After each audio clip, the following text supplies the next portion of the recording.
Yeah. All right. Welcome. This is the Building and Grounds Committee on October 15th. And I'd like to call the meeting to order. And looking right here, let's see, we have six of our board members, and all three that are on the Building and Grounds Committee are present tonight. It's Mike Humke, Randall Thompson, and myself here. Why don't we stand for the Pledge of Allegiance, please? I pledge allegiance to the flag of the United States of America and to the republic for which it stands, a nation under God, indivisible, with liberty and justice for all. And Ryan, has the meeting been noticed? Yes, it has. Thank you. And with the agenda, is everything good with the order? I believe so, yes. Thanks. And then also just to let you know, just helping me out too, going through and setting and creating the agenda together when we met, just to kind of get the order of that. And also talking with Carrie Rowasley, I think she plans on being here. I think she's waiting for some of her students for that item at 2.4. So maybe that later on the agenda was good. Yeah. So, All good, thank you. yeah, so the very first item, number 2.1, Building and Grounds, overview updates. Do we have anybody here to give a report? Yeah, so I can take care of this tonight. And I'm gonna be the first one to tell you tonight, I think we've hit some challenges in getting all of our teams, on top of all of the information that we wanna try to get out in front of the community and the board. And what I mean by that is, as things have happened, as in the schools, things don't always go exactly how you want them to go all the time. And as we've hit staffing shortages in our lens, administratively, there's things tonight that I can say is like, yeah, it was last minute trying to pull some things together because of meetings not happening till late and other issues going on that we have to take priority over certain items that come up here. So, there is a level of frustration that occurred in this past week, and so it disappoints me. I think it's also the reality as we are short in positions. It hit us this past week when there's things that we had to take part in that took priority. And so some of this information, it was one of those Brad and I, facilities wise, being able to meet our paths didn't connect as well as we would have liked. But I do have some information. So there is some lighting down in the commons, which we know we've been talking about, the flickering lights. And so we've been reducing the number of lights that are on. It's getting to the point where it's getting dark in the commons down in the high school area. The video, so we've got that projector down there. It is officially no longer working. And so our IT team has looked at it. It's one that it's gonna cost us $8,100 to replace that projector. The same piece is with the sound. We haven't always been overly happy with that unit, and so we did price out a cheaper model, which would be putting up two 85-inch television monitors, similar to like this here, where we could put two of those up and a sound system, plus one up in the middle area for half the cost. So $3,500 is what we quoted that out. So we're looking at a different option for that space, as that is often, it's our banquet space where our teams will come in and host banquets. Anytime the auditorium is used for something else, that's our secondary conference space of where we can put a large group of people. And so it is one of those that we're looking at saying, we need to get something back up in there. And we'd like to move away from the current projector model, as that has had issues over time, and it's easier for our tech team to fix if we go to this television monitor style, which is exactly what we're currently using here. That's the setup. So we go with an 285s in that space. So that's one of the challenges. The other lighting component that I don't have listed here, but I will update it on here. We're noticing strips of lights that are going out in the new gymnasium. So if you go down there, there's 4 strips of the lights that are there. They've got multiple strips in them. we're noticing that there's 4 of them that have at least one strip that is out. And so it's just keeping that on the radar that at some point, if multiple ones go out, and that's just something we have to be aware of. Go ahead. Is that our second projector unit or third? I know we've replaced it at least once. We've replaced it once, and I think we've had at least three issues where that projector has gone down and we've had to replace bulbs. There's been issues. I don't know how many. But it's the second time, it's been replaced. It's been replaced once. And I think it was replaced because it was left on and it burnt out the unit. So I think the television plan will be a much better option for us, plus it doesn't encroach in the room so much. The screen comes down and kind of takes over the space a little bit, and so I think it's a better option, but the fact that we've replaced that unit more than once in its lifetime already doesn't make any sense to do it again. And we've gotten away from projectors as teaching tools as well.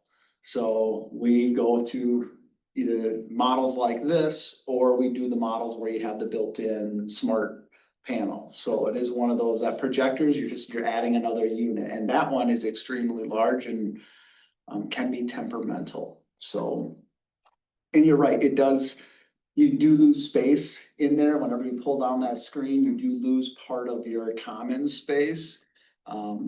So this would be, these devices, as you got the trophy cases down there, they'd be back up on the wall. They wouldn't be up on the high wall that has the all orange and black. So it's not up in that space. It would be in the, above the trophy cases.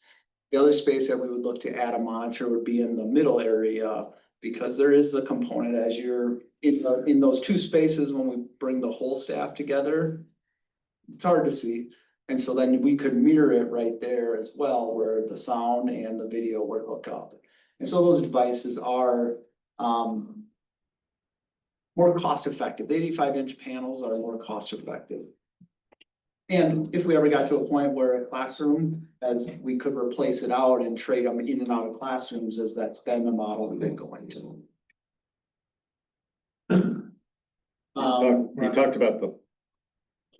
You talked about the lighting issues, that it's getting dark in there. What's the plan?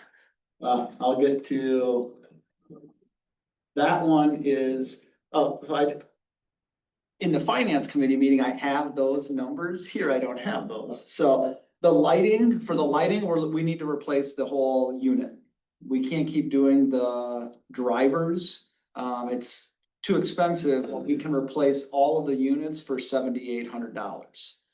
So that's what we're proposing, is to say, let's get all new units down there and go to, it would replace all of them for $7,800. With something different? With something different. Yep, And that's just for the commons or that's just for the common. So it'd be $7,800 for the lighting.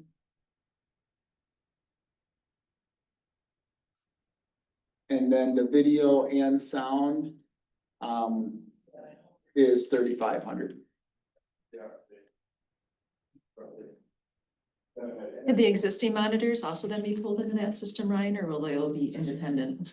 The existing monitor. There's like the one, I think there was one in the upper commons area there. Those are on different platforms are running those. Okay. So, but we would want to have those so that we can keep our daily announcements, our daily feeds running, and those then would have a separate unit, so you could still have those up running your daily news items, and then these you could put, slideshows on them. So these we want to have. Live games. You could do live games on those, yeah. The lighting in the new gym, how old is that? When was that installed? Is that 5 the years, that would be the original lighting, yeah. Yeah. Yeah, so it'd be in the lower gym, not in the upper gym. What's the normal life in I could not tell you that. that? Is it bulbs that are out, or is it the units that are failing?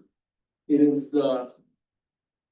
I'll be honest, I got this information a half hour ago. It's one strip of whatever the I think it's a 2-strip up there, so I would tell you is.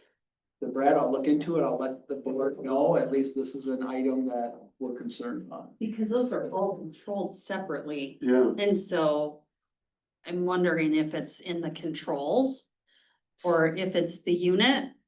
What I would say is I think it's a unit because it's four, what I was told, it was 4 of the lights have 1 strip that's burnt out.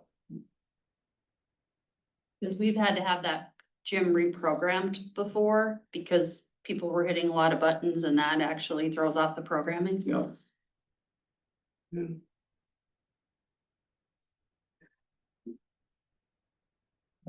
So it's just something to be aware of that it's not affecting the lighting in there yet. However, it's noticeable now that we've got 4 of those strips out.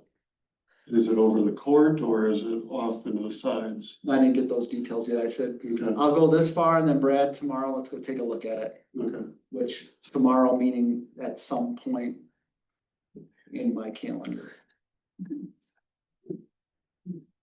We smile, but I can tell you is I genuinely mean the pressure is real right now when things are stacking up and trying to get everything that needs to get done. So Ryan, can you elaborate too on the beginning part that you said there was challenges on the team, the administrative team? I wasn't quite sure. Just getting everything done that needs to get done, and Oh. it's one of those, as we're down an administrator this year. We're now officially feeling that as we're trying to get all of our systems running. And when it works out great when you have everything's functioning as it's supposed to. We're now experiencing those times in the years where things are getting difficult and the things that you want to try to pinch on, well, you can't because there's items that need to be addressed and they can only be addressed by an administrator. Just didn't know if there was something specific you Just kind of the pressure is getting real right now. Okay. So bidding, so Slaney's has informed me that they can't keep doing it for the price that they're doing it on, and to the point of that they don't know that they want to continue doing it, which is our snow and ice removal. So they've confirmed they will work with us if a snowstorm happens, but in all fairness, before they're gonna sign on to a contract again, they'd like us to go back out to bid, which, I commend them for recommending that because it is one of those, that we've been going out to bid with everything that we possibly can in hopes to save money. I will tell you to be prepared that I don't know that we'll be able to save money on this one as we're coming off a winter where the snow companies, who are removing snow took some major losses. And so that is some concerns, but we have gone out I've put the bid together already and that package is out so that we could move on this. We do have some new interested parties. So we are vendors. So it's just a matter to see which ones fill it out. And so we're looking to try to move quickly on this before that first snowstorm hits us. Was there a deadline for that, Ryan, when they would? Yes, it would be November 5th is when they need to have their information in. So that we could then review it the next week and take action on it in the November board meetings. So that one was more so for buildings and grounds. And then also down at the elementary school. So just kind of the lighting down at the elementary school, concerns with that. And so I know we did get some donations that came in for lighting projects. And one of the times that the maintenance team would like to work on that would be over winter break if possible. And so if we want to move on those, I wanted to identify that we did have some money come in specifically for that we could start to look at replacing some fixtures or bulbs. One of the components that Brad was looking at was going into, rather than replacing the entire unit, you can do a conversion kit, which is about $30 to do the conversion kit. And then we could get more lights done because we don't replace the entire unit. We're just doing a conversion from the unit we have. So just kind of looking at direction to keep moving forward with that. Is there a focus on any energy money that we would be eligible for? Is that still a thing? So I can tell you as I brought in focus on energy some earlier. Last, no, it was last week. Last week, Focus on Energy came in, so that's who Alliant Energy will send into you. To see what you have for incentives and lighting. His statement to me right now is he really believes our best bet to really find the energy savings because they were in here not too long ago and we have done a lot of the things already. As you go around that middle school, you can see half of the bulbs are lit, so we've already reduced the amount of lighting. The next step is to go to the LED lights where we will save money. There's some AC units that he believes there's some money available if we want to replace some of the AC units. So he's getting together a quote on that, but his recommendation to us was to spend a little bit of money and have a full audit come in and look at our facilities overall. And one of the names he mentioned was EE Consultants, which to me rang a bell, but I couldn't remember if we had ever brought in EE Consultants or if that was just a vendor I saw somewhere else.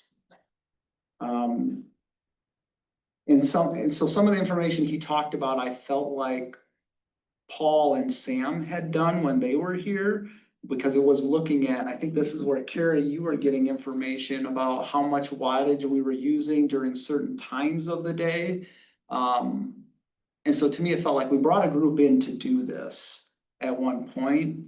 Where does that information lie? And his statement to me was, go ahead and bring them back in. I'm just wondering, who did we use? Did we like the information? We're gonna have to pay for it. Because then we can start making some better decisions about, you know, where do we put things? When do we turn certain items on or leave energy, try to get energy consumption to be lower? And then he would give us a more full detailed report. But his interpretation right now is we're doing quite a few of the things that we should be doing with lighting and that. The only other incentive that he saw that would have been of value was to look at our AC units. HVAC looks good, but you have to do a further analysis, so. But on the lighting replacement, There's not dollars unless you do a major project with that. What is you said the conversion kit's $30, you know what the unit replacement cost is? Do I know what the unit? I have not. Here. I have that in a separate note that Brad has. He and I were just, we touched base 30 minutes ago, so it was quick getting an update there. Is that just a conversion from standard fluorescent to LED bulbs in each unit then? Yeah. I think too, and I haven't read through it entirely, but that presentation back in June, they gave 2 of them. And there was another one that had the full presentation, and item 3.3 was install high efficiency lighting and appliances. And it talks about lighting within the different schools, I believe. So that was item 3.3. And so if you go to like the shared Google Drive for the school board, there's a building and grounds folder there, and those are located in that. So you guys want to peruse that, and I'm sure maybe Carrie can illuminate some stuff for that for us. Maybe when you're ready.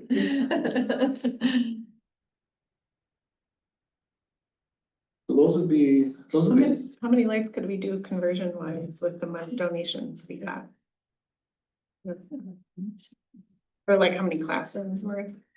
I would have to, I mean, calculate that. I'm supporting doing it, I just am curious how, when you have to order them and do you do the unit or the conversion? I mean, if the conversion is just as good as the unit and it's a lot cheaper, that makes sense. But if it doesn't last as long, or if there's other downsides, you know. Do you do less, but do it to make it last longer? I don't even know if that is a downside of that. And I can say is I have not researched that yet to see what is the life expectancy. Right. So. We switched all of our lights at our shop from the fluorescent to LED probably 8 years ago, and we haven't had anything go out since, and the lighting is so much better. But we did do some conversions. They didn't last as long, but I don't know what quality we used at that point. So do you do less and do the whole thing that lasts longer? You know, what are the pros and cons of either one? I support going forward with it. You know, if you have to do it over Christmas break, seems like you have to get on it. And I can do the cost analysis and look and report that back. Can you have it by Monday? That would be my goal right now, is to say if I'll put this on as another discussion on Monday night. As long, it's good to have the numbers with it so we can discuss it further. We can vote on it then too. Yep.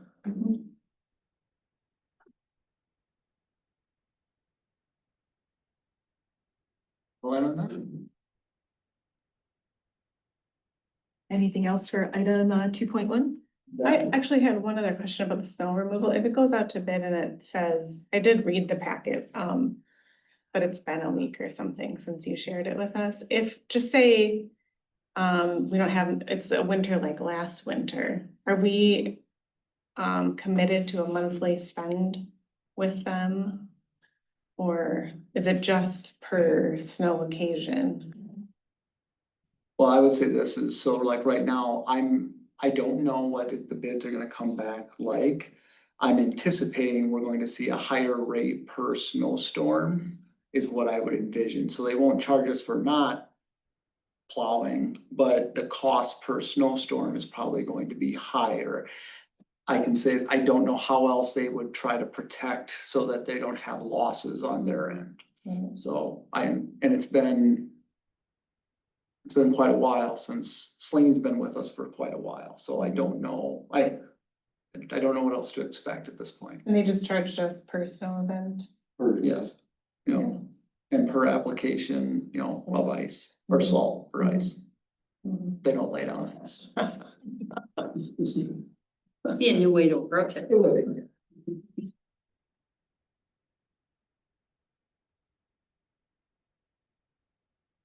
Any other questions? All right, let's move on to item 2.2, which is short-range planning.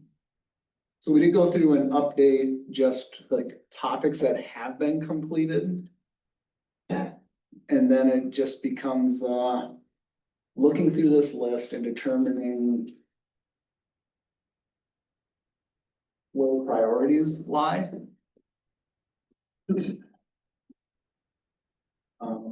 I know we're looking at a floor scrub. One of the topics that's coming up is we do have floor scrubber, a floor scrubber issue at the middle school. We have a spare one at the high school. The resale value is not really, it's not worth selling them. So I put out, let's get it fixed so we have it because they are expensive units. But it's getting the wheel replaced. So I don't know that we would want to replace that at this point where it isn't, we do have an extra at this point.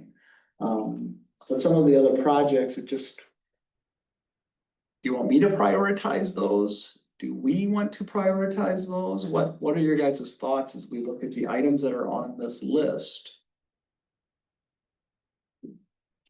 You scroll down again, just. Let's see. There's one on there, I just thought we still thought, the irrigation. Well, I don't even know why that's still on there, like that one could probably go away. Are there things that we're just gonna say is it's not going to happen? What, I didn't know that one was put on there by Paul, cause he thought that we should have a football field that looks green year round. Well, and not just at the level. And it was for the front end of each of the buildings, but I don't know that that's gonna be a priority anytime soon. And it seems. Line 11. It's line 11, keep going up. 11, thank you. Here, Yeah. Well, my opinion would be, it's been quite some time since many of these were even considered and looked at, and administrators have changed, staffing has changed. I think it would be worth, because they're kind of by area, by building, for those building administrators and the administrative team to kind of look at the list and maybe pare down what their priorities would be. And then we can take a look at that and kind of assess that against our budget and see what we would prioritize. But my opinion is that the staff, the administrative staff and the maintenance staff know better than us what these priorities should be in many cases when it comes to, I don't know what condition the pickup truck's in. you know, I don't drive it. I don't agree, and talk to your administrators and people that are using the stuff that needs to be fixed. See, ask them what the priorities are, and then whittle down the list to what you think are the high priority items that need to be brought back to us. Cause like Carrie said, where is the dumpster fencing? Is that by the maintenance shed? That line 16? Well, that was, Right here. so we had here. We have this But then one. I know there was talks about the dumpsters, At DES. at the middle school, like, can we get those concealed somehow? And so is it something that's a priority, or is it just one of those like, let's let this go? A nicety. I mean, when we took But them out nice to have. when we took them out from in front of the high school, it was fantastic because they were right in the middle of the Yep. public walking into the building. I don't know how many people walk past the dumpster at the middle school other than if you're walking the neighborhood and taking a line. Has the admin team looked at this list Yeah. and do they have their priorities on there?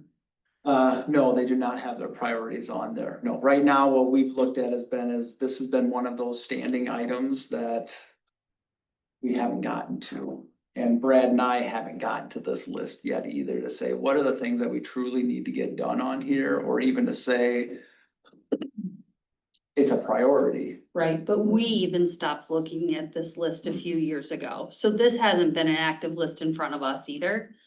So COVID took it off of our radar. it really did, so to me, this should start back at the administrative team. Okay. Find what things that are the priorities, what really needs to be done on that list and bring those to us. May not even be on the list. And they may. Right, or things that aren't on the list. Yeah. Okay.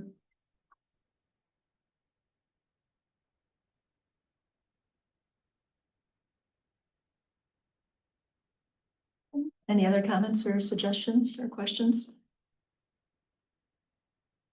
All right, then move along to section 2.3, which is strategic planning facilities discussion.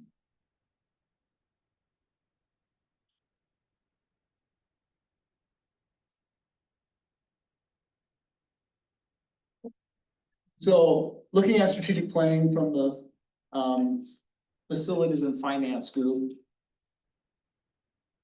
The vision statement that we have within that group was to be a district where facilities and financial systems proactively support innovation, opportunity, and excellence. And so from the conversations that have existed, we're looking at what are some areas that we could then maybe develop into goals moving forward, and knowing that kind of board and admin level, we started creating these goals. I also know this group has also started to put in some levels of some goals that I think are very much aligned. And so I just kind of wanted to read through these because from this group was more condensed than the focus on learning, well-being, and life ready. So really wanting to create a dashboard or a place where we can publish and routinely have these short range planning lists, curriculum replacement cycles, items that are coming up in buildings so that it's maybe not nestled within a board meeting, that it might be, hey, here's some high priorities that we're looking at facilities, updates that could be happening. So really creating a dashboard where the facilities, and I'll talk about this twice, facilities and finances could be displayed. And that was with every group. Every group wants to have some place that people can routinely go to and get up-to-date information. So that was something that was of interest. Creating a capital planning list that is routinely reviewed to identify, evaluate, prioritize infrastructure needs. And so that would be another component to look at. How can we make sure that we are reviewing these routinely and then making it available to the public so they can see where are we at in comparison to our needs within the district. This is more financial related, but I can't emphasize it enough because oftentimes in facilities, we're talking about larger expenses. But as an organization, we need to have a fund balance with a minimum of 12%. And so right now we're sitting around 8%. We need to get that fund balance to grow back to 12% so we can eliminate short-term borrowing. Also having a fund balance of 12% if certain years, let's say snow removal is higher than what we've budgeted and we don't have any room anywhere else, we can tap into a little bit of that fund balance to absorb the bad years. We also can add to it when we have good years. And so we've got to get above 12%, striving for something like 20%, because 12% still puts you at a level of risk of having to borrow in times when there's not an adequate amount of cash flow. It also allows you to prepare for other things down the road when we have larger curriculum related expenses, or if we have anything that comes up, we have a nest of money available that we could utilize. Generate and routinely discussed simplified financial documents. And so one of the things I'm working on, and I do want to give Pete some credit for this because he's helped work with me as well to develop some financial reports that could make a stronger picture for people to fully understand where is our revenue coming in, where are our expenses in real time. And so that is a report that I'm working on here. Today, we got our final numbers for our budget. Now that we have those, now we can move forward. I need time to create those. So my hopes is by Monday evening, I could start to show this new report. But are there other areas where we can have simplified financial reports that anyone can understand and they're available on our dashboard? So we made some improvements last year with our reports financially. But we think it's gonna get even better here with some of the next reports we create. Routinely discuss, again, this is financial, but I also think facilities wise, routinely discuss in these meetings the decisions that are being made and also tying it to the fiscal health of the budget. Develop depreciation models, so that we know how long should we expect something's going to last, and are we prepared to replace it?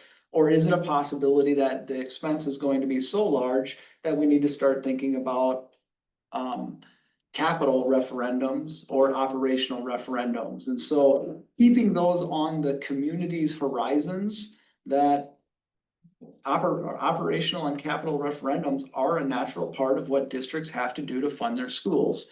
I know we got feedback earlier when we first went out for referendum that it came on quick. Well, how do we make sure that we have a routine place that people can see and we're constantly reminding people about, well, is this potentially going to put us into a referendum 3 years down the road?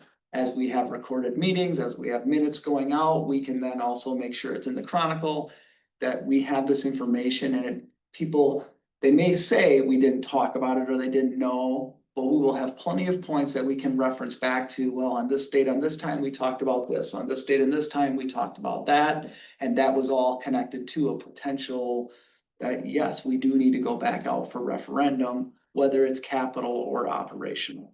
And I say that from the lens of, we do have facilities that do have needs. And so they're not going to last forever. It is something that we need to rely on our community to pace that bill if a capital related expense comes up. But we should be able to forecast that.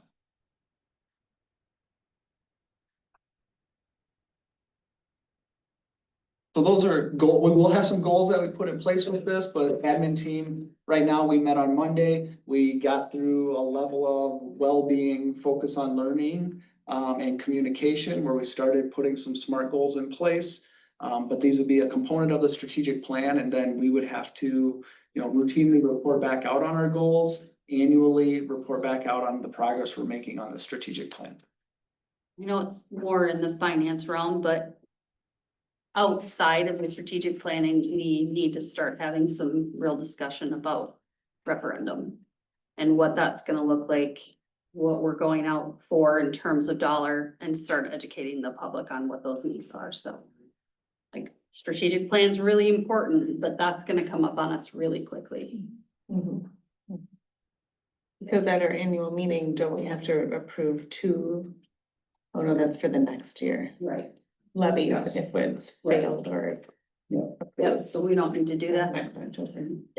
Yeah, if it were this November, because we did that before we had. Wow. approved. Well, that was for pass or fail. You had to have two different Right. budgets, but that was different timing. Right, exactly. If a referendum is successful in April, we will know at that point, so we won't have to approve one, we'll be approving one with an approved referendum. Part of why we had to do that was because we were in that time crunch and we needed to be able to act either way, Yeah. and not have to call another meeting.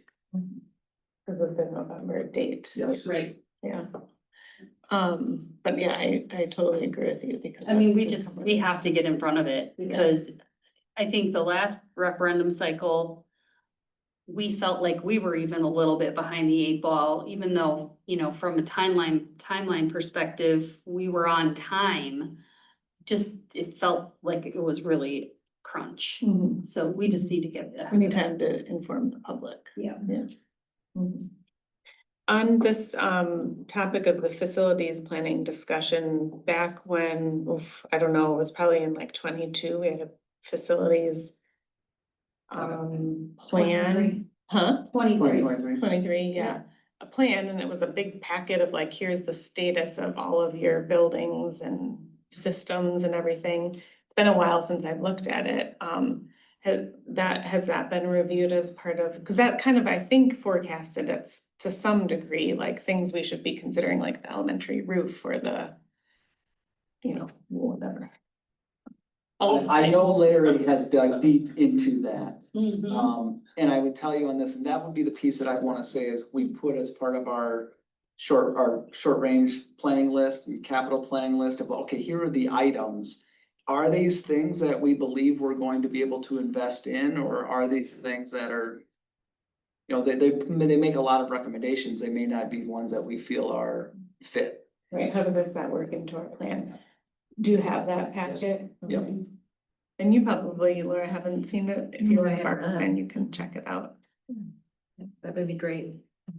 It is in the strategic planning folder. That whole big packet. An electronic copy of that Okay. document is in the strategic planning Okay. folder, because I know this group spent time looking at that information. So, thank you. And I think it's the last page in that book is the list of all of the things. Right. Okay. And that's a digital copy you said in there. There's a digital copy in the strategic planning folder so that people could use it as data. Okay. Happy reading. Are you sending it to me? Are you want you? I can hold it to you. All right. Are there any other items for this topic in 2.3? Going to the members that are part of the committee, anything else that you guys want to add?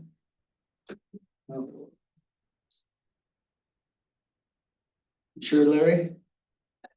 Yes. And I do commend them, the work that they've put into this, and I'll just share with you guys, because there are two individuals of a couple others that have routinely made sure, and provided really good insight. They'll come in and meet with me and we'll work through different topics, and really trying to make sure that we have information that's digestible to the general taxpayer. And so it is one of those, there's more to come with that. I was hoping to have some stuff here tonight. My next plan is that Monday night I could give a more detailed report and add this information, but I just could not get it done for tonight.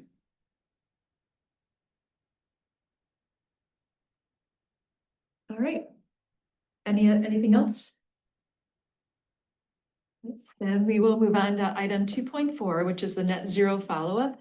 And through the recommendation of the board, I invited Carrie Rowe and some of her students here to kind of give us their perspective. So Carrie, do you mind if I turn it over to you and give it so you guys can give your update? Sure. Listen. Sure, so, this, I should stand or something. Come on up. You want us up front, like all of us? All of you, all of you. I'll try to keep it somewhat. And if you could, just do some brief introductions. Oh, yeah, it's all part, we Okay, sounds good. we're all supposed to in the future. Gotta have a plan. So I'm Carrie Rowasley, and have some students, from my classes and my clubs with me, tonight. So, the Net Zero, Energy School was something that a grant was written for it. Chuck Tennyson kind of headed that up for us, a retired Dodgeville teacher, last year. And we got the grant along with a bunch of other schools, not a bunch of other schools, like maybe 9 or 10 in the state of Wisconsin. Mineral Point happened to be one of them as well. And then they came in and they did an assessment, of our high school and the middle school, elementary, but not the middle school. Sorry, middle school. Just to see where we stood on a lot of the things actually you guys were kind of talking about tonight, looking at our HVAC systems and lighting, energy usage and so forth.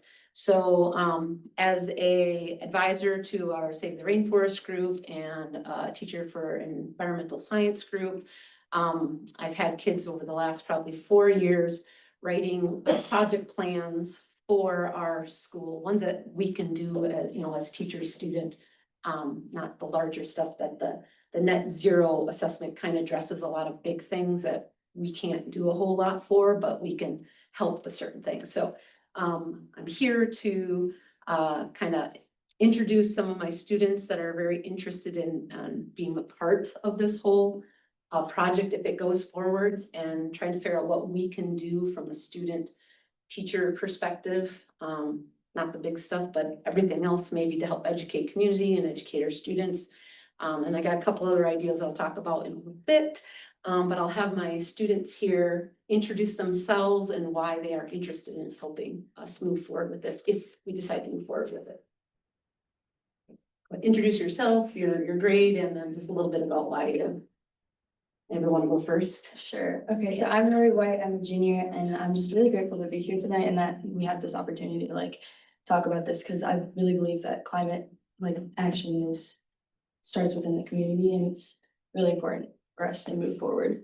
So my name is Denise Stefkovich. I'm a sophomore here, and I just think it's really important for students and the youth to be involved in climate discussions and energy conservation, because we're the ones who are going to be inheriting the earth and really feeling the effects in the future. Daniel Anderson, I'm a sophomore, and I think it's important that we have to do this now to help us save money, to help put it to other things like academics, to help us just be able to learn more and have more opportunities.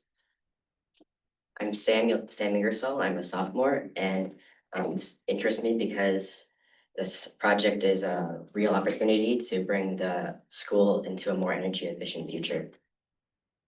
Okay, anybody have any questions for these people? So, our projects we started probably 4 years ago that kind of tie into this, and we had a group of students that kind of headed up some of our first little things that we did, such as our recycling and our composting projects that we got started, which aren't really about energy per se, but in a roundabout way, they kind of are, but there are things that our students can actually do. So with this, whole, project, it's kind of the bigger things that's more energy directed. So we had, we have 3 people that we've been in contact with, and that is, or maybe 4 at this point, Jenny Brinker, who worked with the GDS Associates, who did the engineering work for the energy assessment that goes along with this. And then Chuck Tennyson, of course, who's been here for 20-some years trying to work with environmental things related, sustainability related to our school.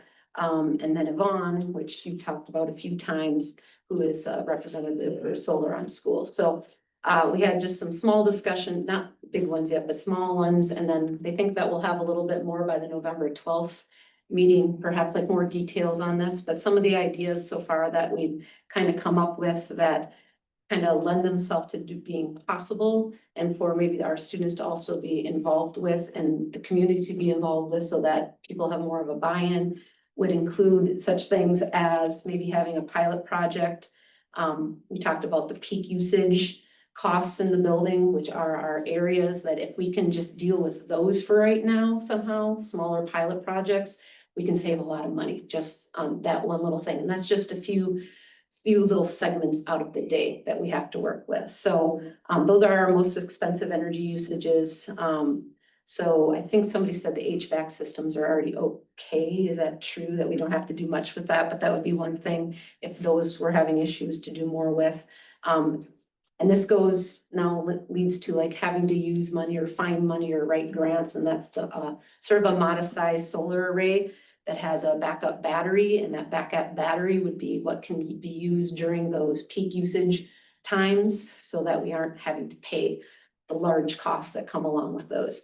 And we know about these because we had the past superintendent and the business department actually talk to our students about what our school uses for energy, water, electrical, and then they showed us those timeframes. We had graphs and all this fun stuff to look at, so our kids kind of understand a little bit about that and what maybe a solar array could do for that particular. It doesn't have to be huge, it doesn't have to be the whole school, but just a smaller pilot version that might help with those parts. So that's one of the things that we are looking at. And then, you know, if we need to fundraise, write grants, talking about, you know, calling that campaign maybe Defeat the Peak or Conquer the Peak or something like that to, you know, just give it a fun name that kind of pinpoints what we're trying to do. Not everything, but just that one small area. And then if DHS takes some initial steps with all of this, we could potentially attract maybe another school in the area that might be nearby that's also trying to do things like this. And then the companies that would be doing building might be more apt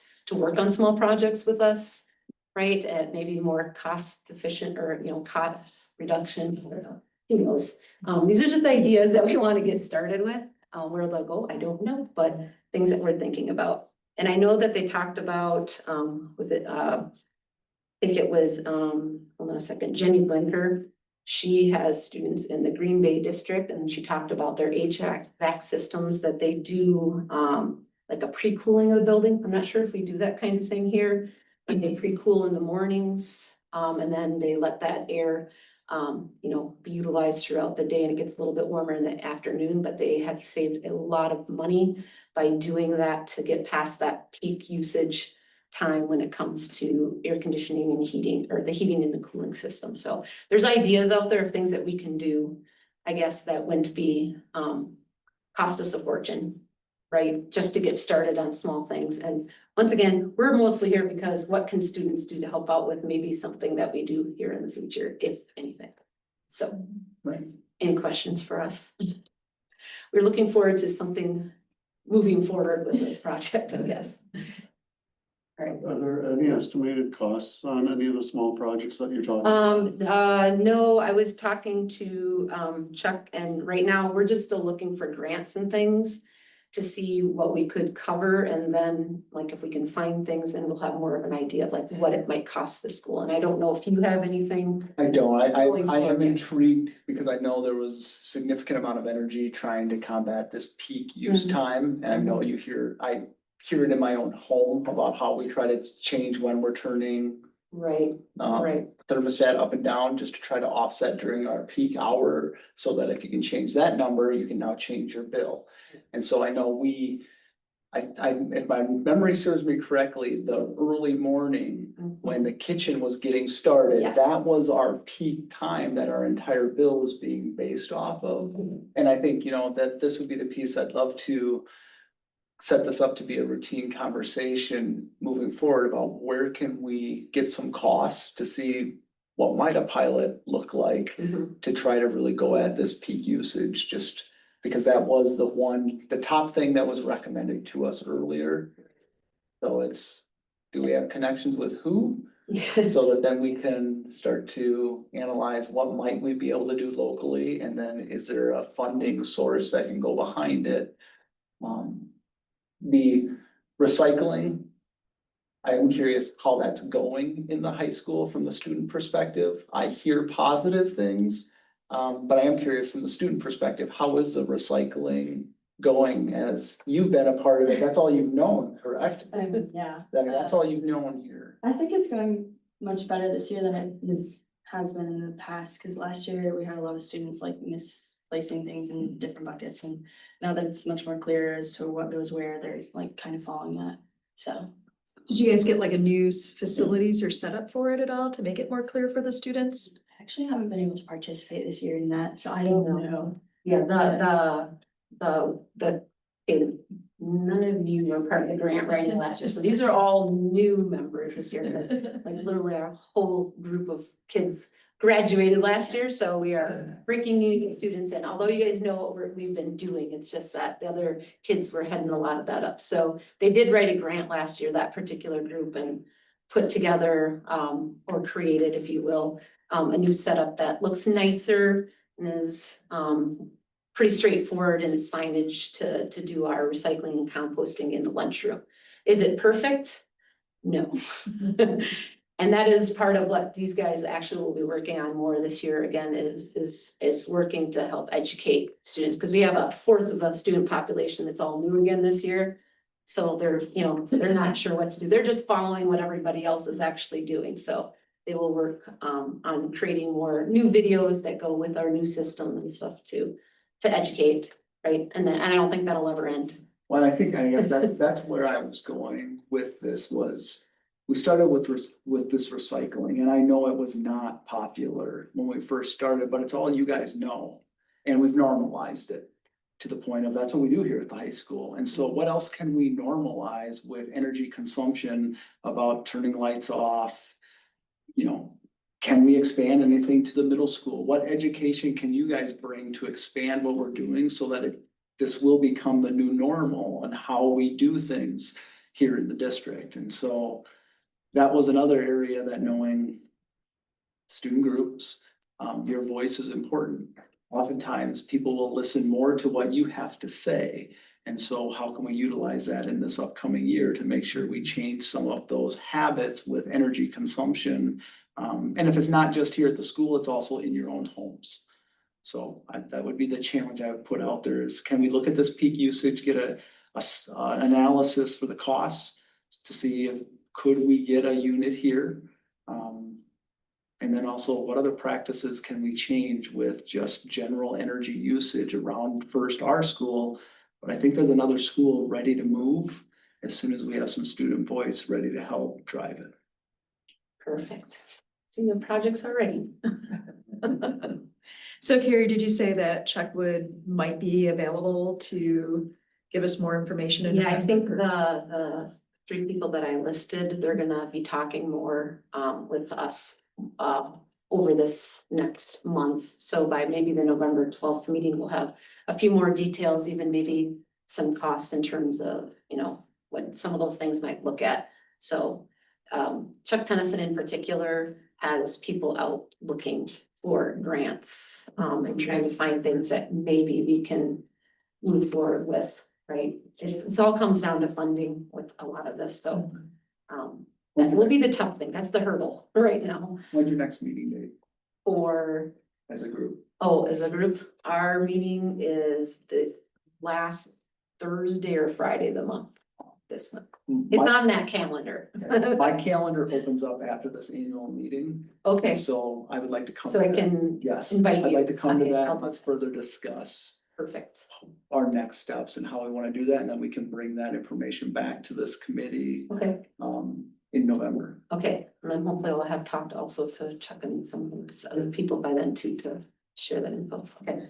If I talked to somebody at Eagle Point Solar, it's just a solar company around here, and that person said if we were able to get an Alliant bill to them, they could read the usage and the peak times and recommend a pilot system. Who's that? Robust, Eagle Point, Eagle Point? and they would do that at no charge, and then at least you would know what it would cost Yeah. and how to offset what we're doing solar wise, and they do batteries too. And they worked with some schools before and they're aware of the grants and things, so maybe between you guys and Chuck and I'm sure. Excellent idea. Yeah. I like that. Thank you. That's great. Somewhere to I can start give you anyway. contact information. Sure, that would be perfect. Okay. I know the board, state board meeting last January, there was a session about solar and energy stuff, and I know Mineral Point was in that one and interested as well, so as far as collaborating with another school. Right, perfect. And we do have a group of students going in November on the 22nd. Dane County has a climate conference for students in particular, so there'll be all kinds of schools from around Wisconsin that have their projects already in place, and we're hoping to find a few things there too that we can actually participate in from a student perspective anyway. So that's to come. One last thing, Sauk Prairie did a really big solar project on their schools recently, and I don't know how involved the students were with that, but it might be worth connecting with them to see how they did it. Sauk City, Sauk Prairie. Yeah. There's a few going on right now, I know, there's more and more schools doing it, so. Yeah, Okay, thank they had a you. lot of community buy-in and fundraising and grant and stuff, but it's a huge system.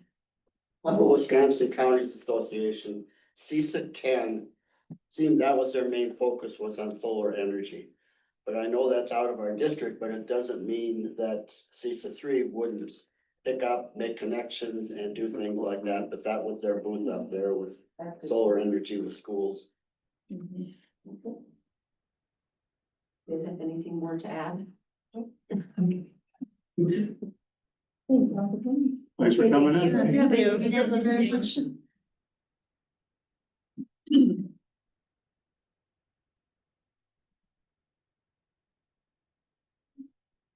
All right. And anything else on item 2.4 with the net zero? Or we move on to the next item? Awesome. And then the next item, 2.5, facilities communication. So just tying back in the communication strand, so that was something that communication strand, really embedding that into all of the other committees and knowing too, it needs to stand alone because out of each committee, we really need to be intentional about what is getting communicated back out into the larger audience.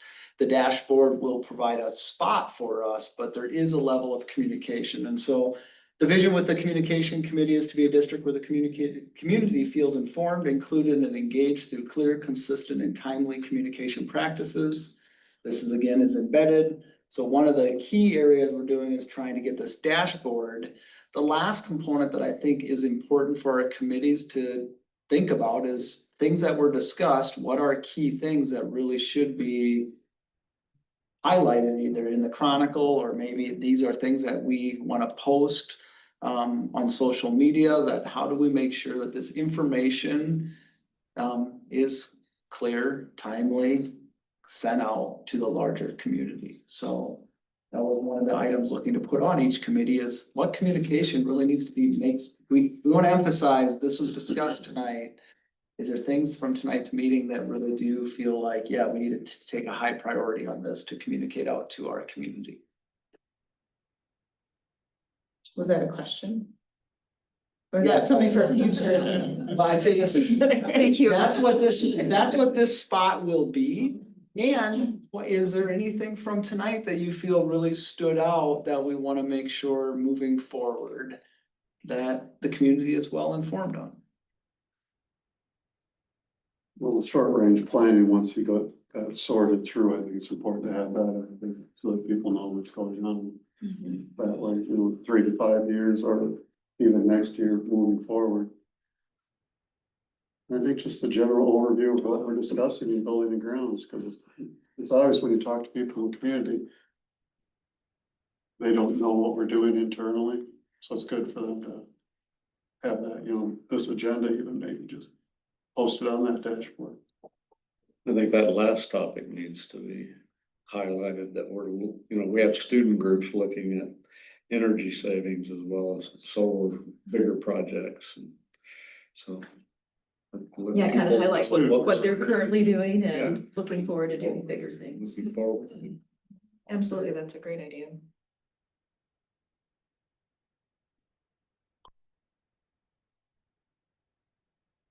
I mean, the longer term facilities planning and forecasting, I think probably should just be on there.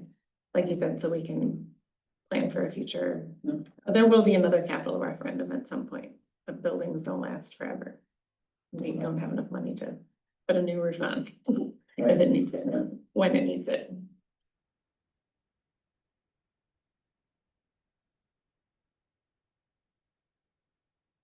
Anyone else on your guys' lens? Bruce? Iowa County got the budget last night, and one thing that is always fluid on there is the strategic or long-range planning, and it's 5 years. And if an example is you have a boiler plan to be changed, all of a sudden you change it Well, you change it, you move things around. And we had to update that just a month or two ago to make sure that we had that included in the budget. And it was attached to the budget last night of what it is, and it goes not as fine print as what the school would be like. It'd be like $10,000 for a project to replace the steps at the courthouse, whether that's on there or not, I'm just using that as an example, but if you decide we can't afford that this year, then you bump it to another year, or we got a grant to do that, then we can do that this year. Did you get the roof on this building fixed? I mean, just little things like that. And one of the things that was brought up, like major, is the communication tower at the sheriff's department. You ask questions why you have so much, and it's because, well, we have to update the radio system, and it's cheaper to do it internally than hire it out. But that's on the plan going forward for in 2 or 3 years, but you know it's coming up. And I can give you a copy of that too, so. I think from that, these are all items that we can discuss as well here. Yeah. That are specific to the school district, and I think those are those routine items that we need to make sure we're constantly looking at and forecasting when might an expense that might be larger, or when do we have multiple smaller ones coming up that we've got to figure out how are we financing those. There is a level of predictability on when units, items are going to need to be replaced. And so making sure we're making that a part of a routine discussion. It's almost a melding of the plan from 2023, the facilities plan and the short range planning. I think that we need those two to kind of be married so that we have, okay, we know that the roof was replaced this year. We can predict that it'll last approximately this many years, so we need to plan for that here. And we did at one point in time have a spreadsheet that was like that. But that was Jeff times. So that was not anything. We then switched to the short range planning list, which we did kind of live by for quite some time, but I think those two need to come together. Yeah, I do like that idea, because it would be like what our immediate needs are, but forecasting into the future with that prediction. Thanks, Bruce. Just a question of the dashboard, when, again, that's coming from the communications group. What's it to look like? Is it supposed to be literally a dashboard is a bullet of, here's the 3 items we talked about, or 4 items, or what's the intent? There's not a clear, here's what we want it to look like. Okay. Yet, other than, we want it to be a spot where we can routinely go to and get accurate information that will highlight projects that we're working on, discussions that have occurred, assessment results within our focus on learning strand, key items that would be within each domain, and right now being focused on learning, well-being, and life ready.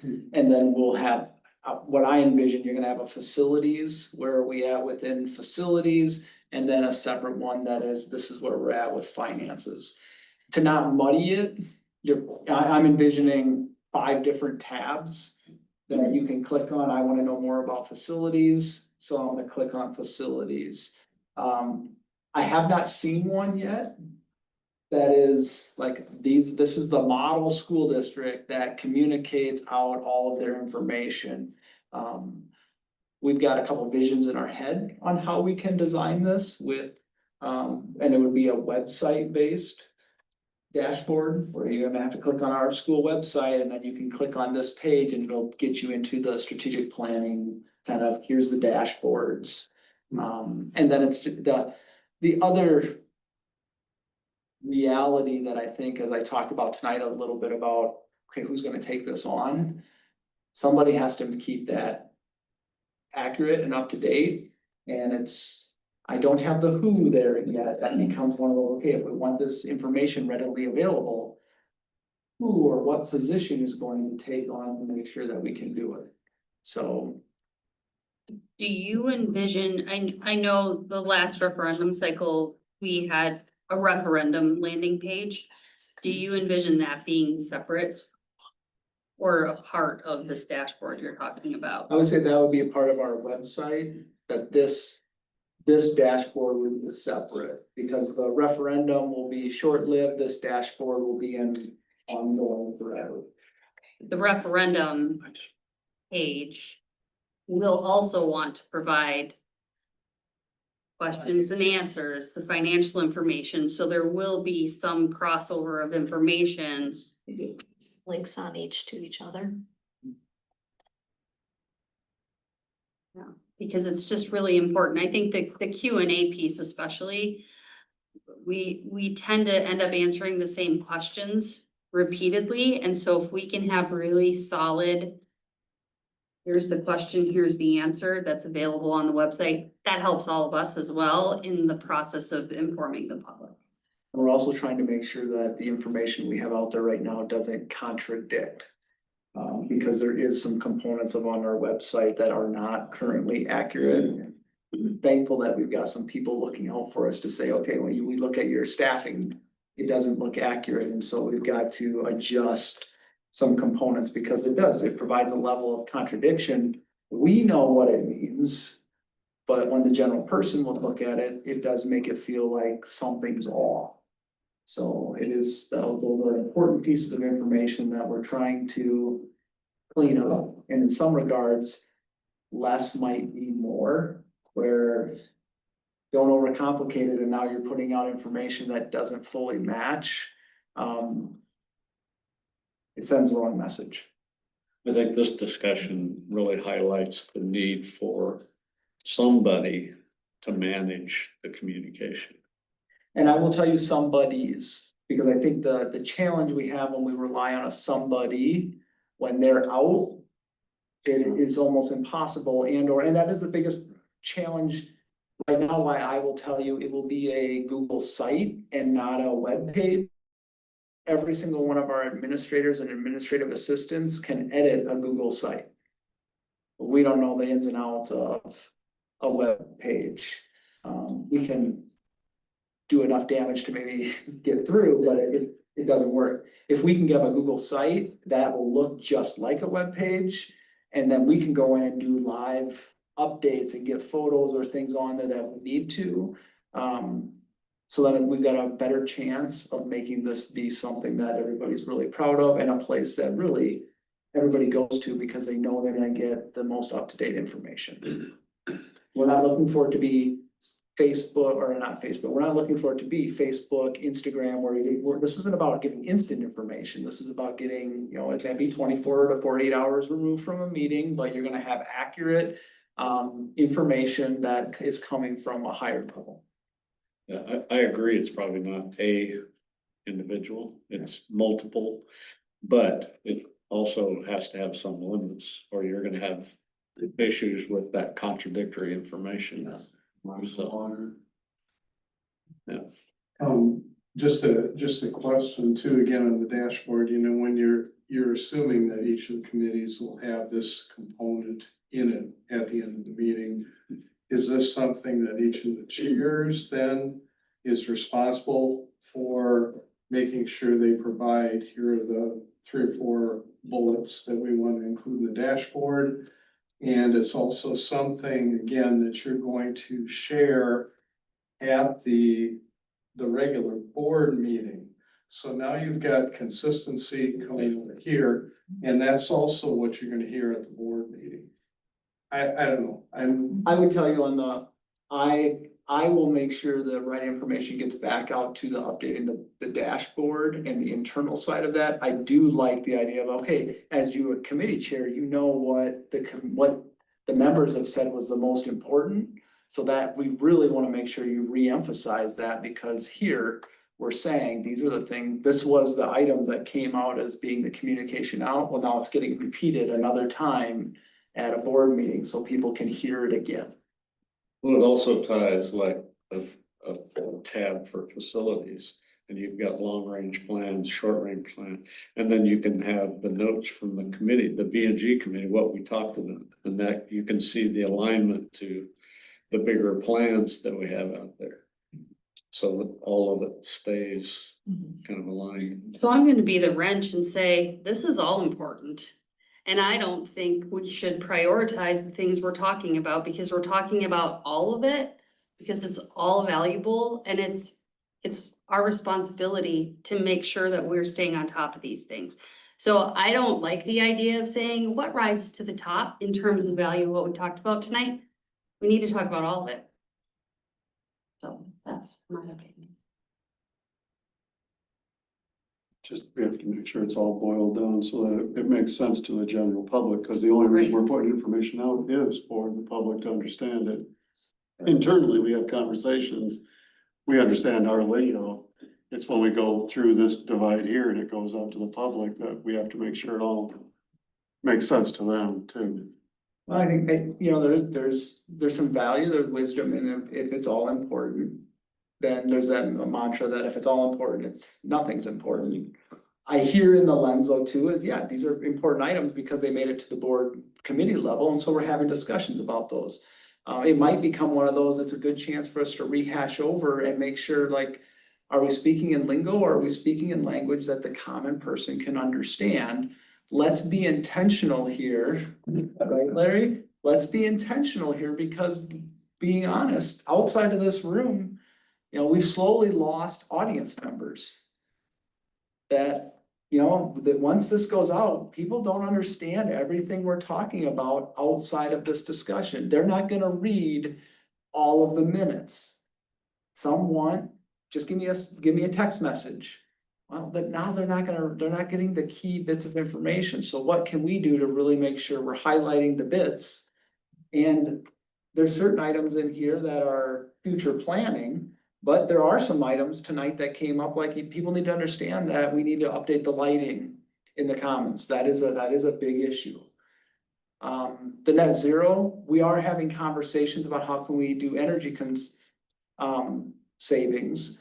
The whole presentation is not the important piece, but there are pieces that we have students working on projects to decrease our peak usage. Let's make sure we get the right snippet highlighted. But it's also important that the public knows that we are short-staffed in our maintenance department and there are things that we can address. So I think that we can highlight things like student work, which is what the public appreciates so much. They love to see what our kids are doing. We still need to make sure that. And I'll put that out there, Carrie, and as you said that, is it just okay, as we looked at the agenda items, what is the one sentence that we really want the community to know off that agenda item? Because they may not listen to the whole video, they may not watch everything that's there. But we know if they could hear one thing and go to our dashboard and read, we're short-staffed in maintenance, and so it's having impacts. Or what is that one sentence that we really wanna key in on? If I'm only gonna get 30 seconds of your time, what do I want you to know off of the items that were on here? And so I think, I don't know what this will look like long-term, other than my belief is if we're intentional about it, we will get results on this so that people will stay engaged to the little bit of time that they're willing to give us. Larry had a question in the back. You have a challenge. And I'll give you an example. Today, I attended the Southwest Library Board meeting. We hand out state monies to libraries. There's about a dozen board members. So at the end of the agenda today, when we approved our budget, I asked, how many people here on the board use Libby? You know what Libby is? Oh. Yeah, you use it. Okay, Yeah. very good. Use it. And that's exactly how many people of the dozen that were there use Libby. 2. The average age is retired. What is? We have a lot of voters who Lot are of units. retired, and they may not use their dashboard. You can't count on them because some of the retired people are very computer savvy and some of them are not. So, yes, you need a dashboard, but you also need an alternate way to reach us old people who vote. How would you recommend, how do you, what would you recommend for that method, the chronicle? Old school stuff, Ryan already mentioned like articles in the Chronicle. The other thing is actually we get people to write short descriptions of key issues. That's the only thing I can come up with. And then where would you put that? Well, Email? slip it in the Chronicle. We do read the Chronicle, okay, but the other thing is, you've got Facebook, but Facebook has got its own challenges. Yeah, and the public told us when we last surveyed them about communication that the Chronicle was important to them for how they receive their information. So I Just recognize you got different demographics. Yep. And they're getting information in different fashions. Do you do email? What, Email? Yeah. Is that a good method for you?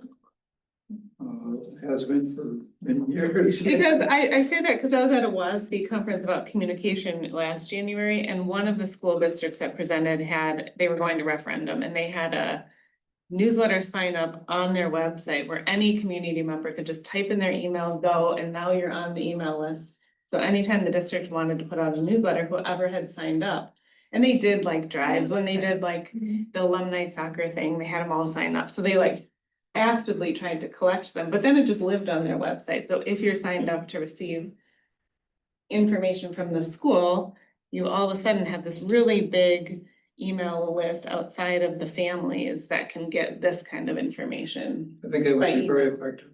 It would, at least for me, Yeah. it would be very effective. I like that idea.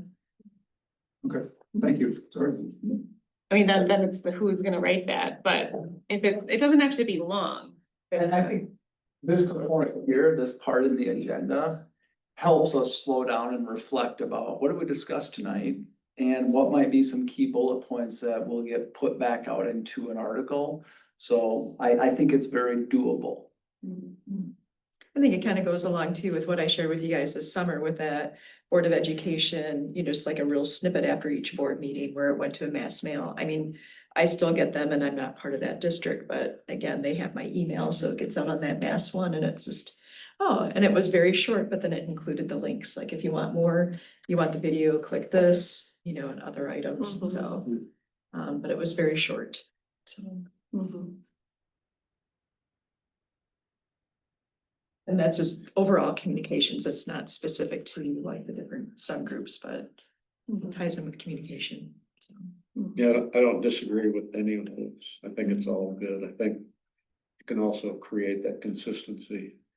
If you're putting the same thing on the dashboard that you're putting in articles in the Chronicle, that you're putting in emails, but again, who's gonna do it?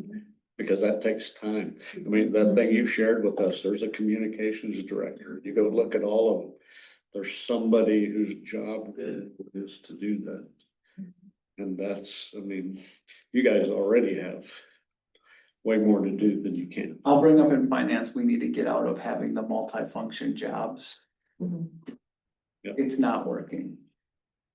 It got us through. We've got to look at it in some areas. Okay, is that a segue? So can we move on to closing items? Anybody have anything else for 2.5? 3.1, reminders and announcements, Ryan? Annual meetings on Monday night, and then school board meeting is immediately after. That's at 6 and 6:30. 6 and 6:30, yep. Got it. All right, I'll make a movement to adjourn. Can I have a motion to adjourn? Thank you, Robin. I'll second it. Second. All right, adjourned at 6:35.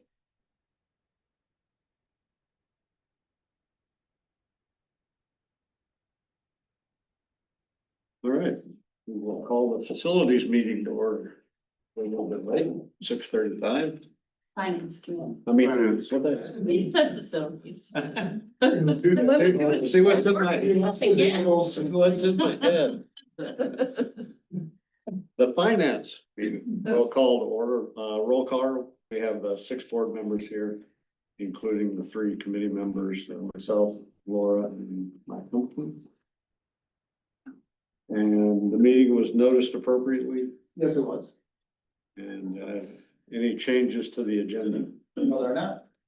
Okay, I get a motion to We approve. make a motion of the agenda. Second. All in favor, say aye. Aye. Opposed?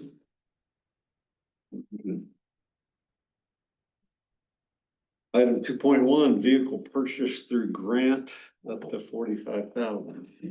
Yeah, so I just wanted to make sure we highlighted this, there was a grant that we received. And part of that grant was to purchase the vehicle. In that grant, we budgeted up to $45,000 total.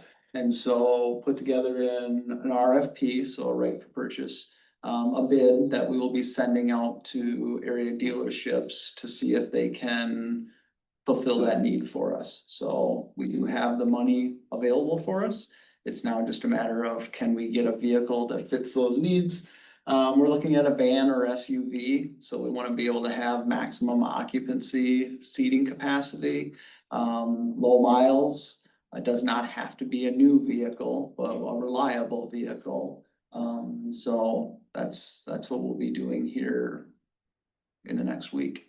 What is this vehicle for? I know we have another vehicle out here in the parking lot, so what's the Well, difference? we can only use, yeah, I'm glad you asked that. We can't use that vehicle that's currently here for anything other than special education related services. Okay. So this vehicle will be specifically for special education related services within transporting students for career explorations, job related components. So Okay. So this is more of a career related on the spec. this is what we're looking at using this more of the career related.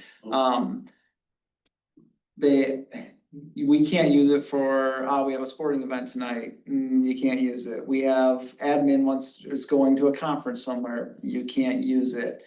Erin Spatafor going to a conference, Erin could take it because she's special education, so it has to be utilized within a special education related capacity. Looking long-term, I would tell you as a district, when that vehicle depreciates, I would encourage us to purchase that vehicle from special education.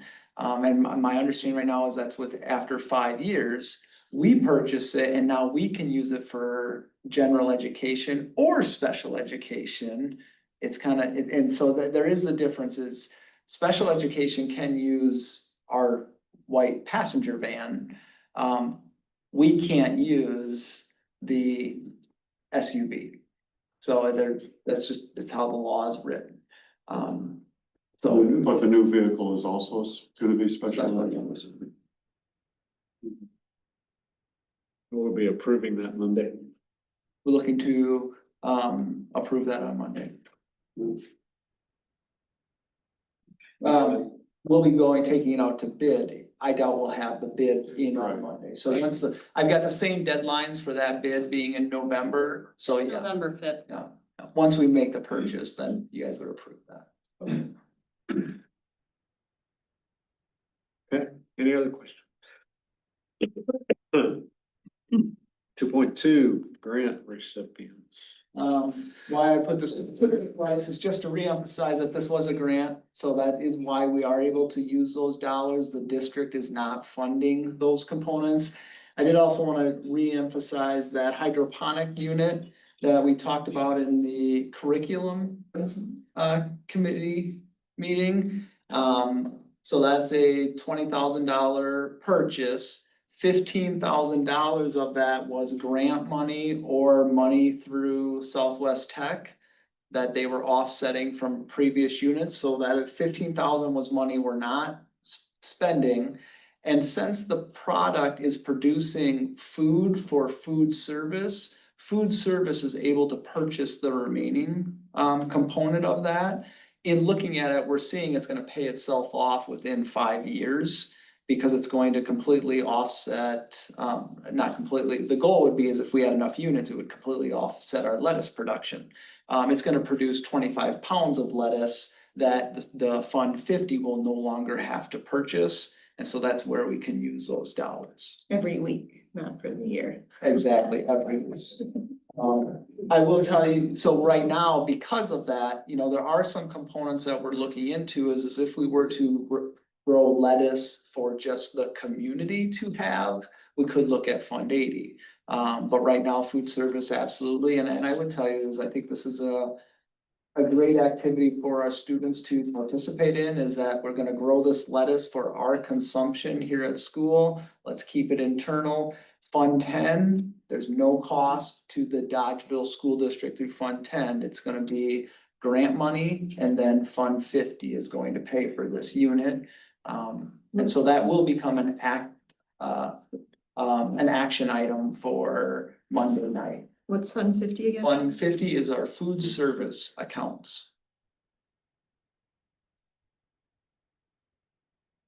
Is student consumption of lettuce going up as we? That's a great question. I did not ask, no, that was I'm not just curious asked. of what we're using 25 pounds of lettuce on every day. But do you guys recall? 35 a day. 35 a day? 35 a day. Yeah. A day, but we're gonna do 25 a week. Yes, I know this is partial, but This I'm only covers part of the lettuce we use. general. I don't know that we got a number as to, is it going up? Jamie just reported that what we found out was our food service is going through 35 pounds of lettuce a day. Okay. Whether that's higher or lower, It's a big number, that's good, more lettuce than we eat. yeah. In the summer, if they keep it growing, they could sell it as part of like a, not a CSA, but like a farmer's market. We could, Buy local lettuce and then you could crop it. yes, we could offset the cost that way.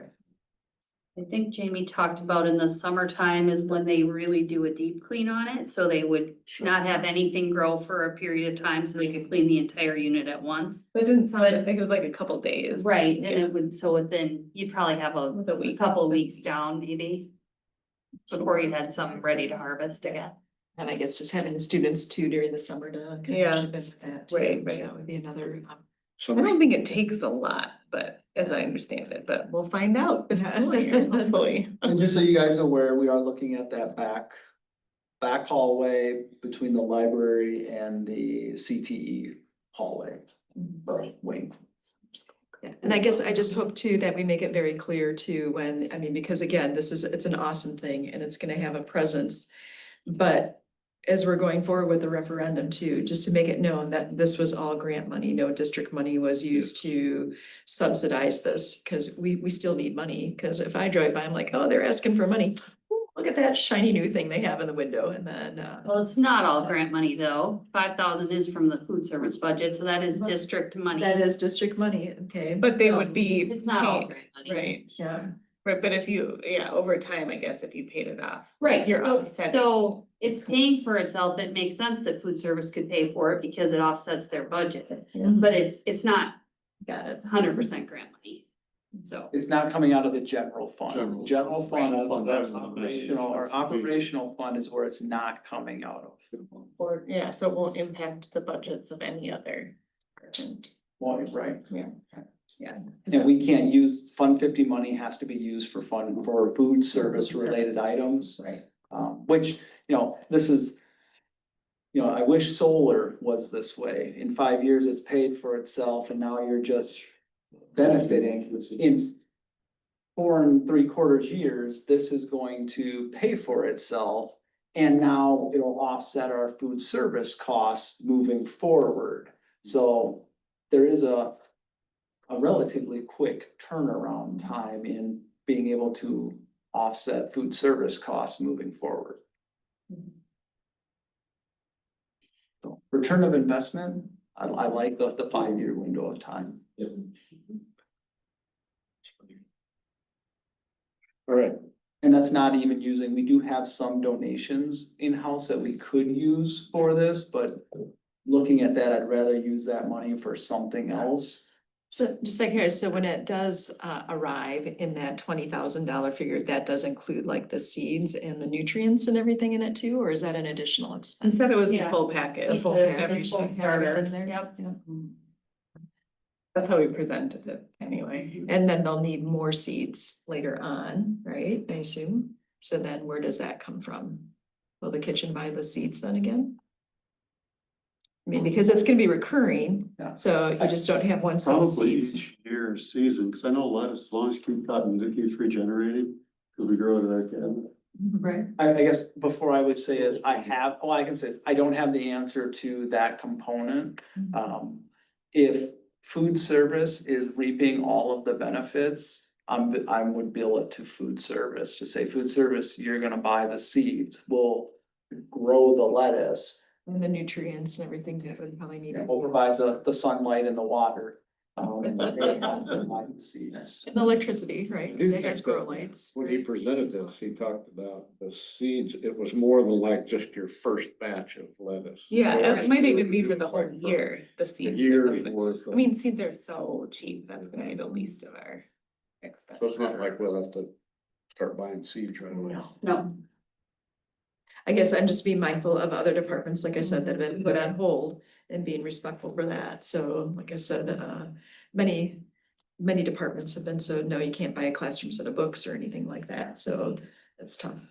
And you know, a book on the quadratic formula is not as shiny as a hydroponic growing system, but the need is there in the math department. So.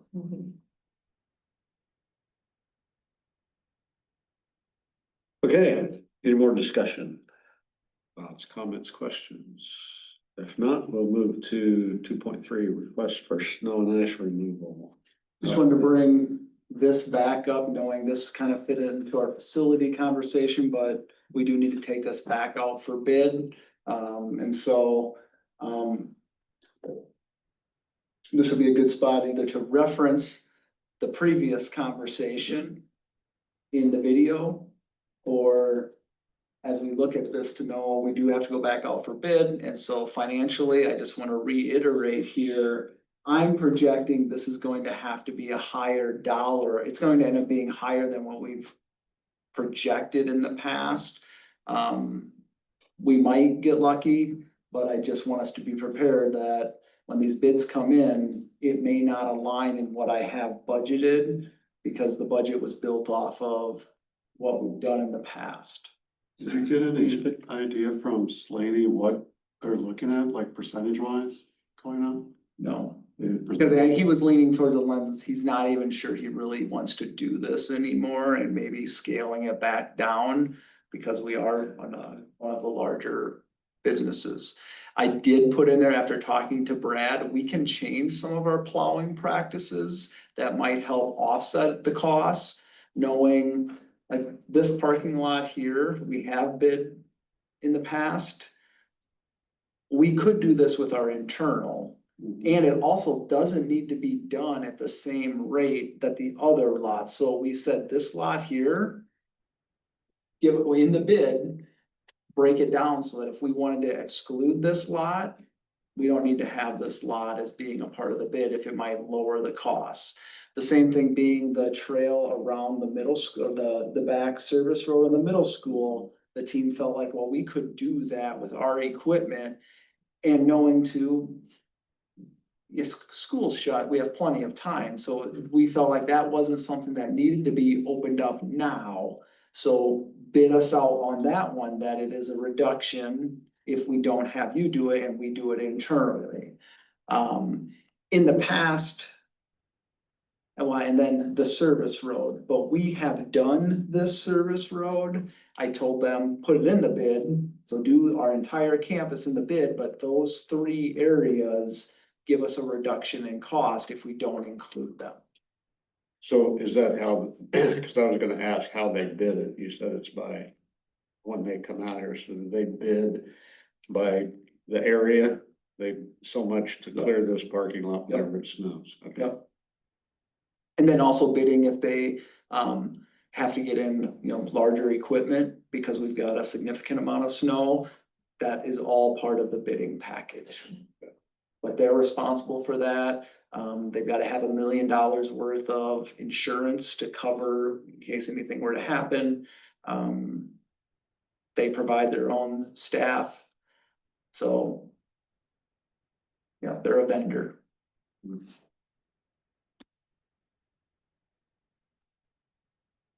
Maybe it won't snow again. Much. Hopefully, Can you put that in writing and sign it, Jessica? Yeah. we'll take your bid. Based on that. All right, any more questions? If not, we'll move on to 2.4, investing in staff as part of recruitment and retention.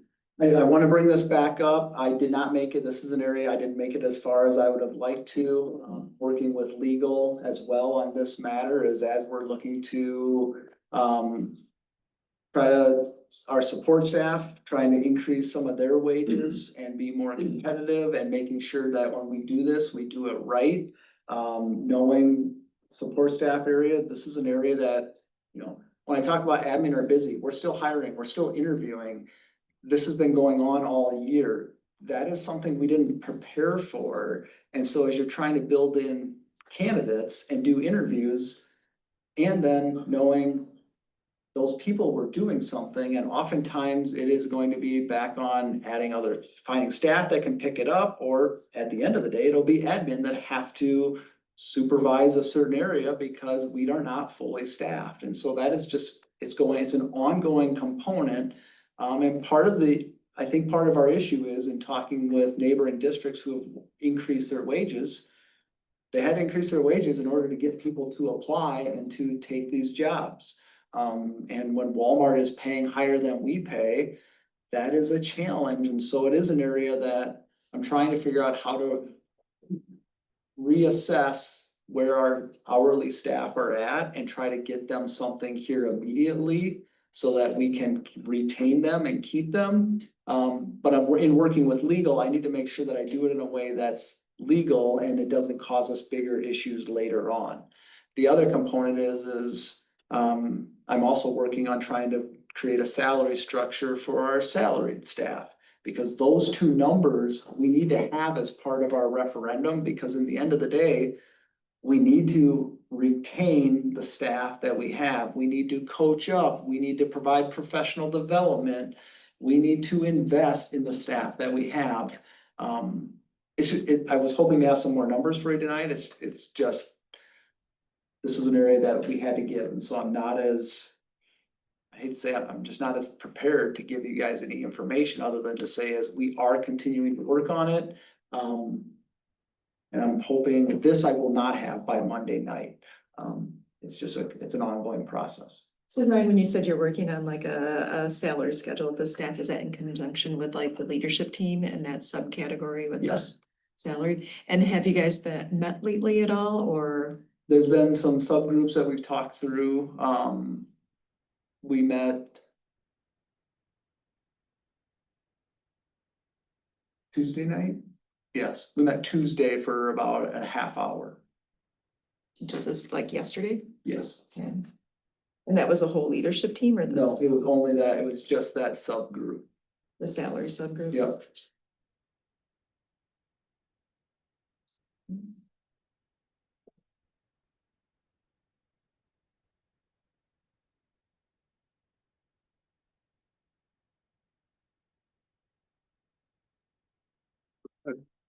Any questions about? It's good we keep talking about it. But we'll have to find budget somewhere. I mean, but part of this is to roll into what we're asking for the referendum. Right. So it's a pretty timely conversation. Right, the hourly staff is more immediate, but the salary Right. structure is definitely for future. Salary is locked in place for the year. Yeah. That Right. they, I think, expect that this is what they're going to get. Hourly, I would tell you if we don't do something, we're going to lose, and we're gonna lose another one here. That we're just gonna have to be. It's already happened, and so it's one like, we've got to figure something out, but I've gotta do it in a way that doesn't cause us bigger issues later on, and now that and then I'll be scrambling twice trying to fix something that I thought I fixed, and so. You know, that's where I'm at, and I'll throw out there, I'm hoping to get around that $16 to $18 an hour starting wage. Is where I'm looking at trying to get us to. The question is, can we get there? What are we now? 1490, 1490 to 1534. And part of what you're considering too is why you're working with legal is when you up that base too with our existing hourlies and upping theirs accordingly then as well. So So it's make sure that there's not a discrimination that happens that for some reason, even though I didn't intend it, some level of ageism or sexism or something like that occurred inadvertently. So I need. with current employees as With our well. current employees. So it's making sure that when I do this, I'm thinking in a broader lens and not trying to do, our intent is to do it right and help people. I don't want somebody to not get the same amount of increase and now feel like I've discriminated against them, or then they prove that I did. And so it is one of those, like, even though my intent was not to do that, that's Right. legal has to support us. Or we have to do it a way that is legal. That's always good. Okay. Moving on to 2.5, review the bills. They're all matched. Summary, I think. Some of the transactions. Yeah.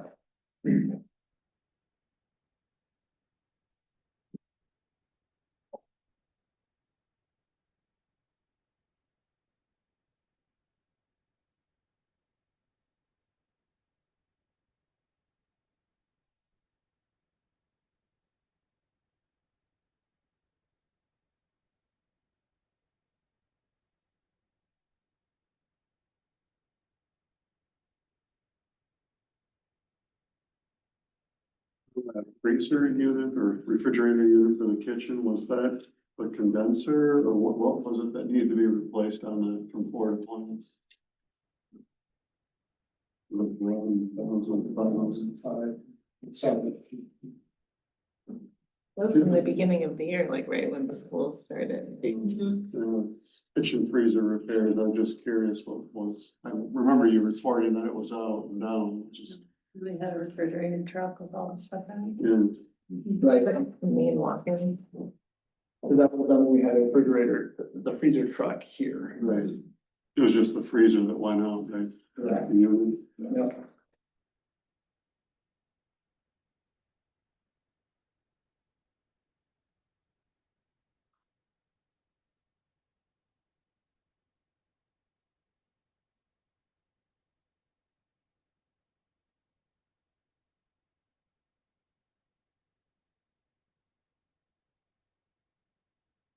There is a payroll check in there that normally we go through here, but it was due to a hiring timeline that we had to run it through this format. Otherwise, that normally would then be payroll. So that's why that one is different than normally. Notice that where it says on the description, the payroll check.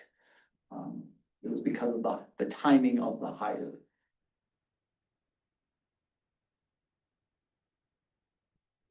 Right, in the Amazon Capital Services. It's on the wires. 13,139 down to 600. First page. So that would be just the Amazon purchases. Yeah, what is? So could be school supplies, oftentimes is what we get through Amazon. So it would be some level of purchases through Amazon. I'd have to go. Yes, to break it yeah, I down. don't. Well, I was just curious that, yeah, that was, is that a typical amount? Or is that, it was the start of the year? We'll have more. You know, Amazon is our school specialty, used to be the vendor that we would use. We go through Amazon So Amazon will be where a lot of our classroom supplies will come from, and I would anticipate it would be higher than that.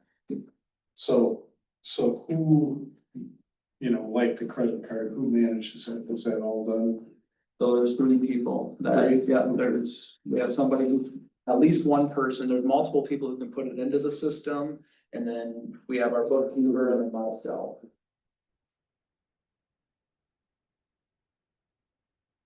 Just for fun, mud hole, rod building and tackle crafting for 3,200. What are we buying there? Grant. Yes. It's for. Yeah. Okay, purchase will be offset. Okay. I was just going through the full list. That is a fun segment. Love the title. Butthole rod building. Yeah. They bought a boat. Not for 3,200. No, I don't. Much about that.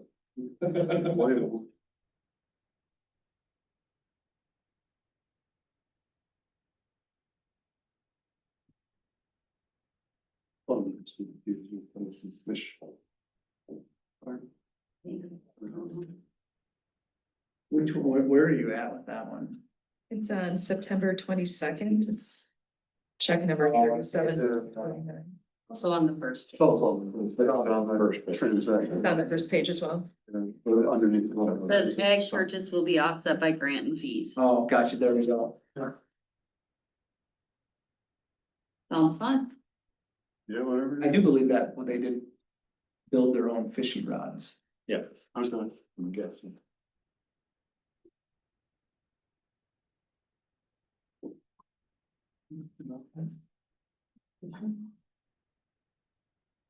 The aquaculture project set up? I don't believe it's finished, Okay. but as I say that, we didn't get to that report today, so it might be. And I would say kind of on facilities, there are some new things, at least on this campus here, to say as to see. I don't know if you've gotten a chance to see the new, family and consumer science classroom, to take a peek in there and look. Or even go down to the fish room and take a peek and look and see. That was, you know, that was not money that we had to spend to do that. I mean, you could say, yes, our maintenance crew tore down the wall, but it was internal things and it offset in our cleaning schedule. And so we're able to get that done internally. And I know the family and consumer science and ag are just thriving because of the new space and the opportunities they're now able to produce with their kids. And Sarah is drawing up, at least family and consumer science, how we could now maybe look at some industrial style cooking techniques, which now is going to enhance the amount of, or the level of teaching that we can do for our students. So to open up the door to new partnerships. On that note of just seeing what's available here, if we could do 1 or 2 community tours of our building before the referendum, just to get people to come through and see it, I think that would be so great. As you say that, I think there's also that component of, can we get the kids in action and do some Yes. recordings of what skills kids are being taught here and get that out? Because that was a component for the strategic plan. People didn't realize what we're now able to do in high school. Not like when they went to high school. I think it would also be useful when you guys start working on that planning list, that B&B meets in the other buildings occasionally, that we could do a walkthrough at the elementary school and a walkthrough at the middle school, so that we can see what the needs are in those facilities. I think that would be a great idea.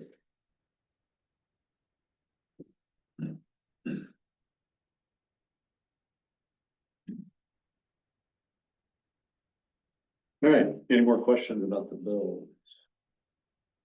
Can I ask just a general question? When we were talking about legal services, where do you put that in the budget? Is there a Yeah, we will get a bill later in the year for our legal, and there is a line in our budget that does get reported. So when I do our monthly reports, I'll report on our legal fees. Is that always Boardman and Clark? That is our primary one, yeah.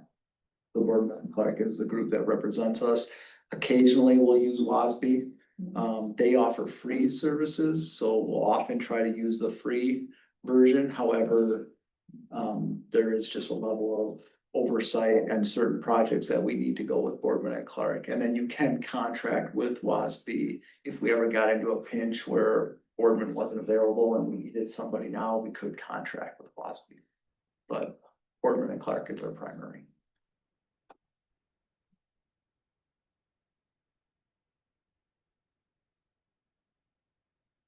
All right, anything else? If not, we move on to operational expenses and budget reports 2.6.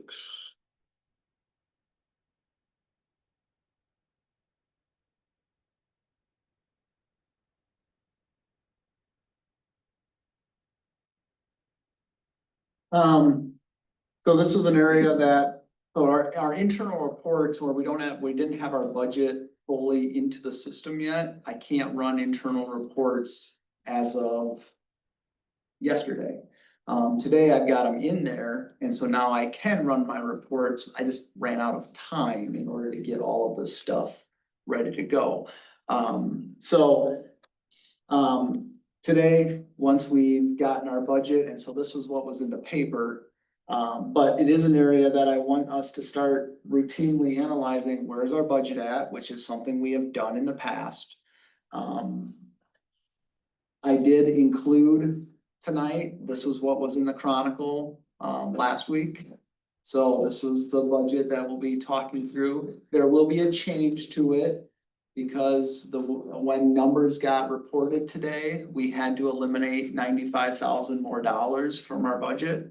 So, I did find $95,000 in maintenance related expenses that we're gonna have to reduce out because the goal is that we have a balanced budget. So just know at the annual meeting, it's going to look different than this by $95,000. There is some numbers that could change yet, so just know that's where I'm at tonight. Monday night, if I have a change from that, I'll let you know the why. But budget wise, that's something we've done in the past, want to keep doing that. The admin team is working on curriculum replacement cycle, so that is, we finalized the document we're going to be using for that moving forward. So that is going to be going out to staff here in November so that we can start projecting who needs their curriculum renewed. We know K-8, ELA and math, they have one upcoming that we have to go to. That's a larger expense. But we do have other departments and other buildings, other levels that need their curriculum to be reviewed. And potentially you have to purchase new. And so that needs to be something that we routinely go over. I put these alphabetic. Well, no, I didn't. I thought I did it originally. Never mind. Enrollment projections, that's not something we'll go through every night or every time we meet. But our enrollment projections, we need to be able to look at those because enrollment projections do produce our dollar amounts. And by our third Friday count and our summer FTE, so third Friday count is what we just had here this past month. And then FTE, so our summer school produces dollars for the school district. Why I had to reduce was because our summer enrollment dropped slightly. And so we were four FTEs fewer than what I was projecting us to be. So rather than putting in 65, we're down to 61. So that's just something to be aware of. That's, calculating your budget. We had to reduce somewhere there. So we need to be looking at those. Recruitment and retention. This is that component of, we have staff training that we need to invest in. That's an area that it's hurting our staff. It's hurting our students when we don't have staff with all of the resources they need and the training they need. And the interesting component that I can go back to was when I was teaching in 2015, and the amount of resources I was able to say the district was investing in myself as an educator, in the strategies that we were using in the classroom and the results we were getting. We haven't been investing in the same ways here in the past 4 years. And so we need to bring those things back where we're making investments in our staff because we have new, younger staff and we have to get them the skills that they need. We have to have competitive wages and we have to have means for them to advance, whether it means teaching advanced level courses, whether that means taking on leadership roles or roles where they're seen as mentors. We have to make sure we're investing in our staff because those are the things that they're saying they want in order to say this is the district they want to keep working with. So those are areas that we have to continue to invest in and look at. Short range planning, we have to, we can project, there's gonna be expenses that come up. So we've got to be looking at what are things that are coming up, and it might be in the B&G meeting that it gets discussed. Well, it's gonna have a financial impact. So how are we making sure we're connecting on that? Staffing related, there's things that we cut this past few years, but specifically this past year that I don't know that we can continue to operate at the levels staffing wise. And so we do need to look at positions that we might need to refill in order to move forward. And so those are some components. We also need to look at, well, if somebody leaves in a position that maybe we don't need to fill it right now. Maybe we wait a month, maybe we wait 6 months. Maybe we decide, you know what, we're not going to fill that at all. When those things come up, it does impact finances. And last year we benefited from that. I can't say that it's gonna happen every year, but it is one of those things like we need to discuss, like, oh, is this, when somebody retires or resigns, do we need to fill that position? Are there other ways that we can possibly do it that might save us money? Lastly on this would be, we need to talk about what is our technology updates and replacement cycle. So these are all things we have been operating with. We need to make sure that we're routinely talking about those, and routine could be, hey, it's every quarter. But it is that routinely we're discussing where are we at on these cycles and is it something we need to pinch? I know in the operational referendum, we want to get back on a cycle. However, if we may decide we have an HVAC unit that needs to be replaced, something went on, maybe this year we need to pinch on renewing technology because if we can, and so that we can offset our budget. So it's just one of those, like, when can we pinch certain areas, when can't we? And really trying to make sure that we've got a fiscal plan moving forward. And if we're routinely talking about these, I think we can make some better decisions. Or we're always going to be making the best decision out of this.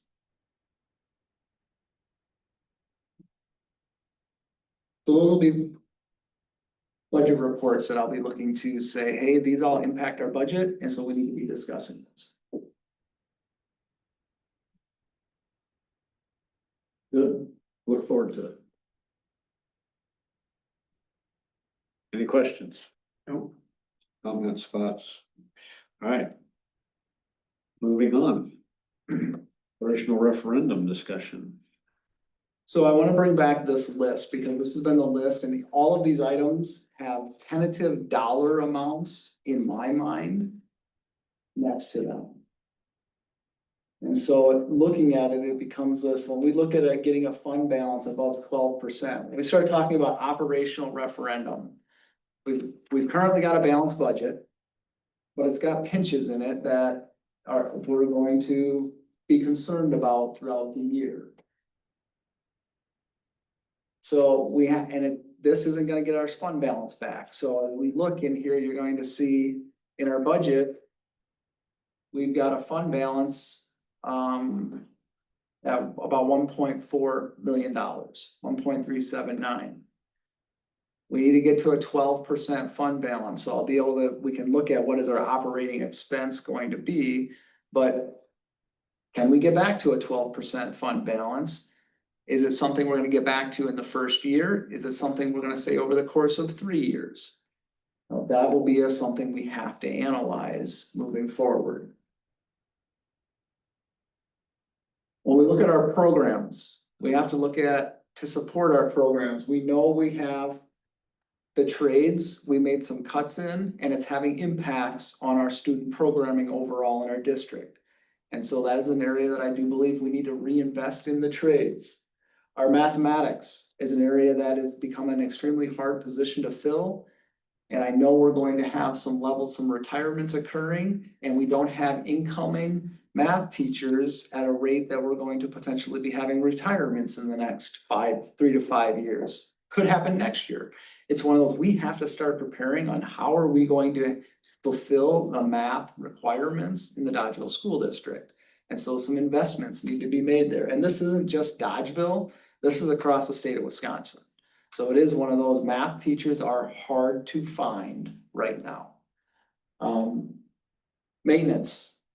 We're going to be short maintenance moving forward right now, and trying to fill that position has been a challenge for us in the past. And we've consistently pinched in this area. It's starting to play out because there's areas that we're not routinely taking care of little things like the routine cleaning or the routine site maintenance, that we've got to make sure that we are investing in that. And lastly is a level on the administration side of things. We can't keep functioning the way we're functioning and to say that we're doing the job, the service that's needed. It's not having the oversight that we need.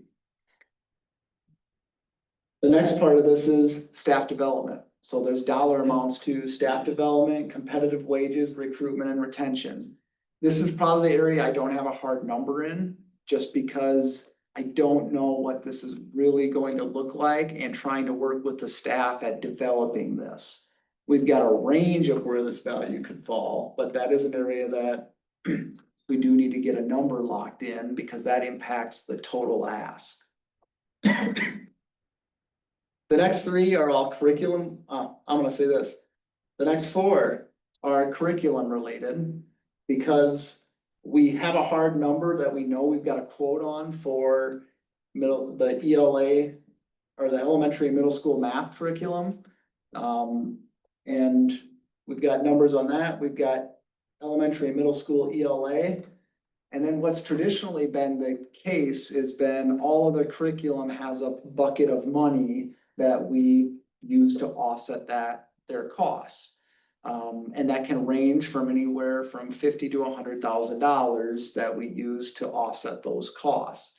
So we've got that's been cut for the past, I think that's been it'll be 3 total years that has been said, well, guys, we need to teach with what we have. And so that would be an area we need to build back in. I'll go to a playground. Playground, in my mind, has a level of curriculum to it because of how it's used at the elementary school, and there are updates that need to be done to that. Is that a component that we embed into this referendum? We have a quote of what it's gonna cost us. The question becomes is it funded through the referendum, or is it something that we look, on all of these, we can look at fundraising components. We tried fundraising for classroom supplies this year. Those have been significantly reduced. I don't know that we need to go back to our previous models for classroom supplies in the budget. I believe we can function at a tighter classroom supplies line. But we still need to have a classroom supplies line. This fundraising was not something that we were able to generate enough to offset the costs. So I believe we need to build that back into the budget. But it's not going to be prior to COVID numbers. It's going to be what we did about 2 years ago, where we did significantly cut, but we need to have a budget there. These areas have been areas that we've cut the past 3 years, and that has been in updating our interactive displays. So what's in front of the students in every classroom. Then we have the teacher workstations. We're getting to the point that some of these things, they can't update the Windows models after this year. So we're going to we have to do something different. We've got grade level Chromebooks. So what happens there is we we have new Chromebooks for freshmen, fifth graders, and then ELP kindergarten, so they we'll run them for 4 years, and then they get new ones. Then we have computer lab replacement cycles, we still do have a few computer labs.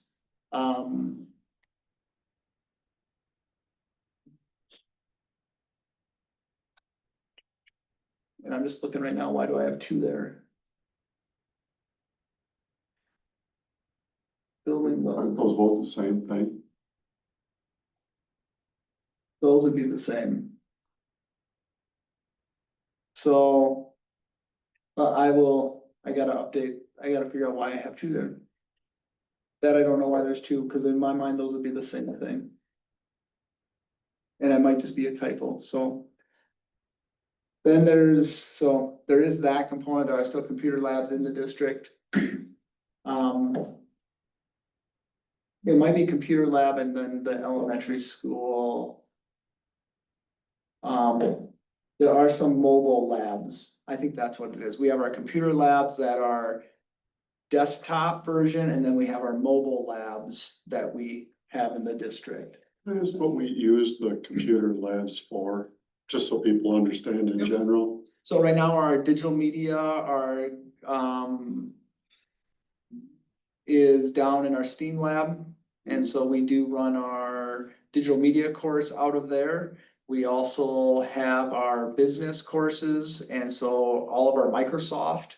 So we're Google based on our Chromebooks, but on the desktops, we do teach Microsoft, and our business courses use the labs for those.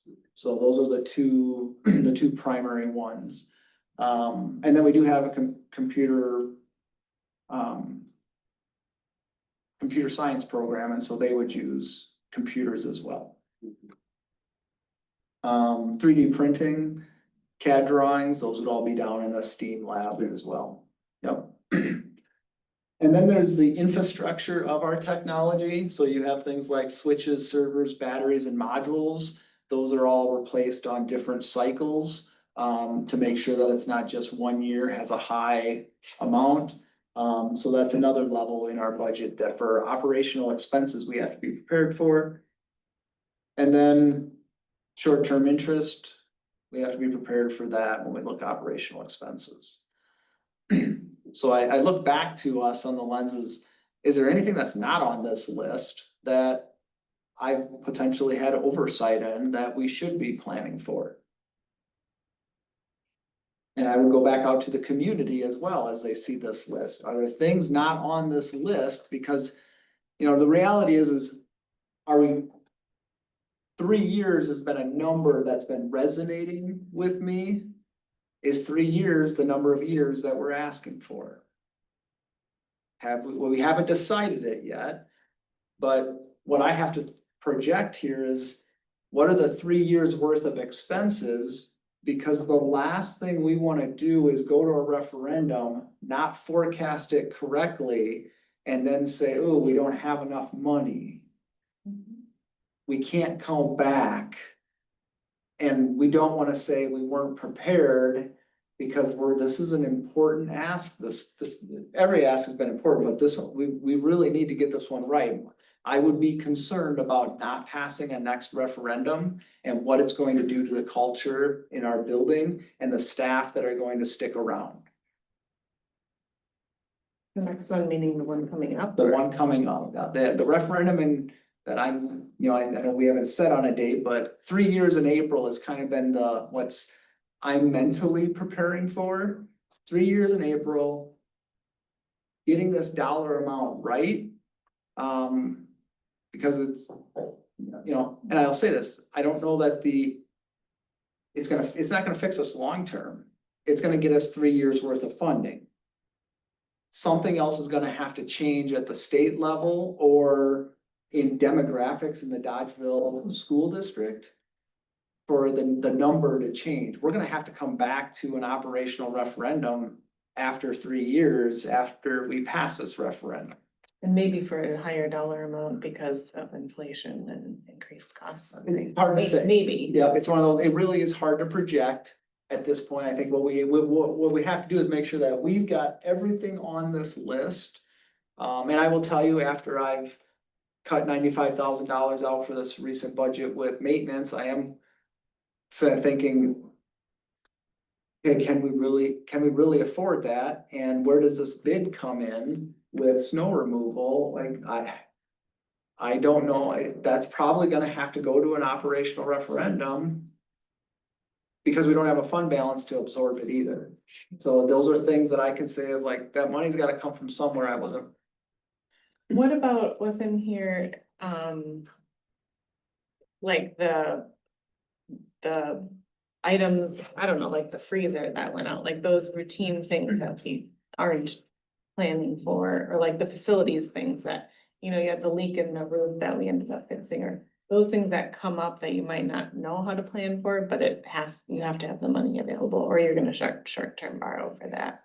Right, you would look at short term, you would look at fund balance, like you could absorb some of it in your fund balance. If we get to, and I will tell you, when I was projecting at this, I was projecting we get to 12% in the first year, we get to 15% the second year, and then we're somewhere between 15 and 20 in the third year. Well, now we're building a fund balance over the course of 3 years that a maintenance related item could come up and we can absorb and not have to cut programming because of it. You can handle the unknowns. Ultimately, if we reach the point where our fund balance was within that range, we could potentially start putting funds back in Fund 46 again, so that we had that capital fund.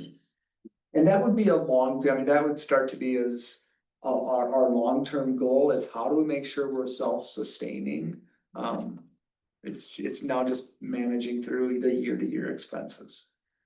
Is there any sense that you have about our capital needs referendum wise that might, if we're thinking about a 3-year, and in 3 years, do we need anything capital wise, or 6 years or 9 years?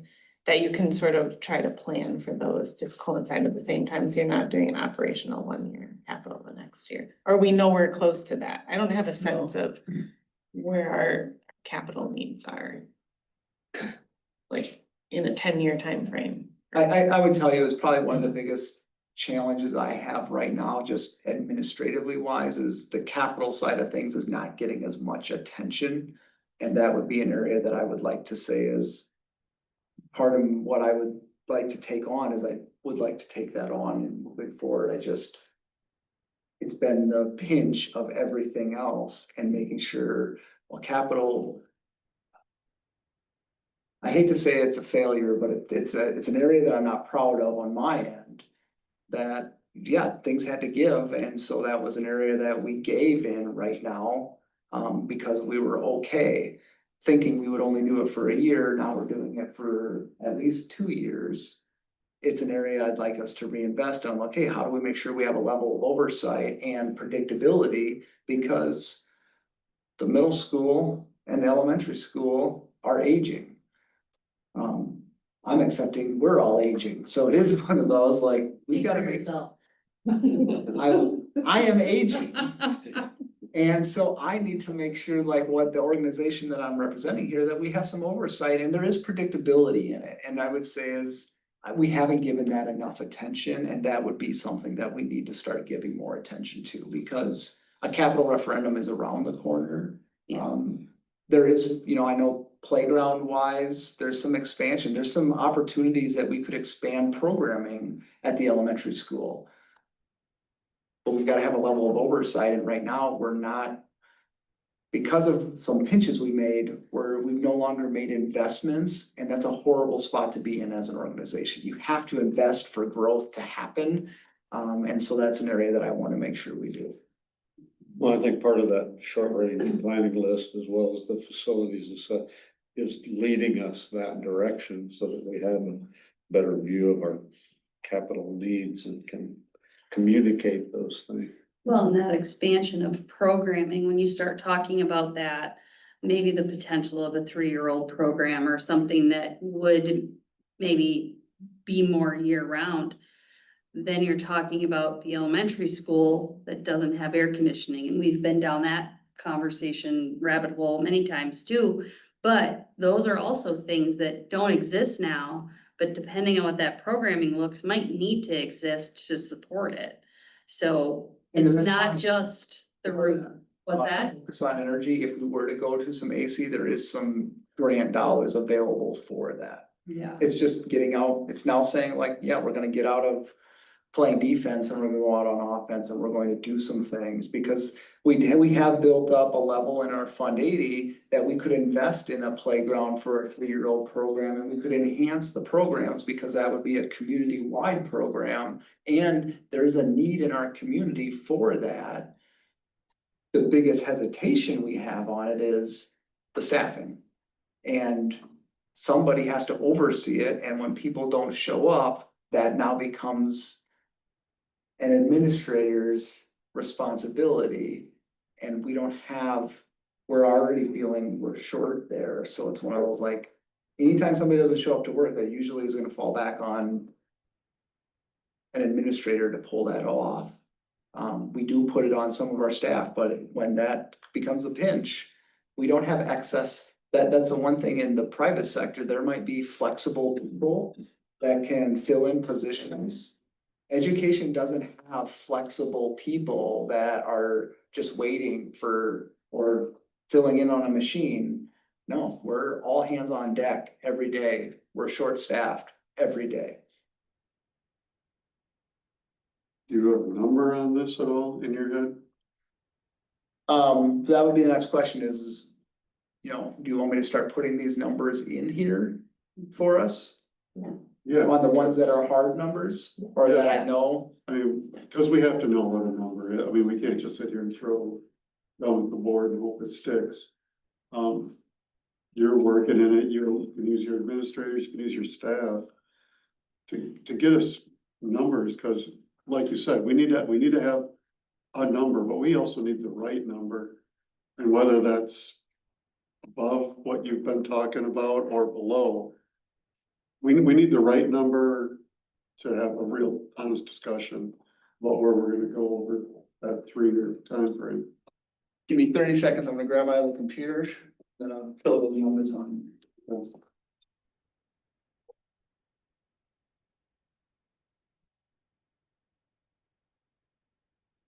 Let's go with a minute 50.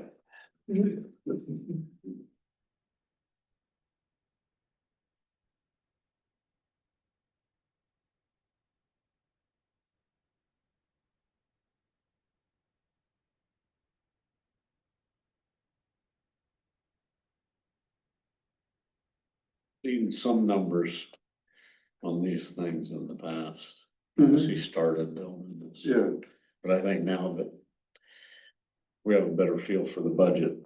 right. Other than that 95,000, which we know we're gonna change by that. Now that you have a better idea, we've gone through the audit. Put some real numbers to it. Especially for Monday. Yeah, some of it's gonna be hard to. Yeah. It's gonna be hard to come up with Mhm. a hard number. Yeah. Some of it, you know, maintenance, you can never know exactly what's gonna work. Capital stuff with buildings, you don't know when a leak's gonna show up on the roof, but. Staffing, what is that percentage that you're gonna offer to people? To get hourly up to where, you know, you don't have people going to Walmart to go work or working for the city. What is staff development, what does that cost? We know curriculum is expensive. We've seen that, that's only good for 5 years. And I know we're using some curriculums that are old, 5 years, so. I even think when you talk wages, you put a term up there about competitive wages, but there's such a wide range. Yeah. And there's so many other pieces that go into not just the salary. Right. It's the head. It's just the fact, it's just the benefit side of it. But the salary is the big part of it, and where do you wanna be in that table? Right. Certainly can't get to the top, but we need to jump certainly up from where we're at.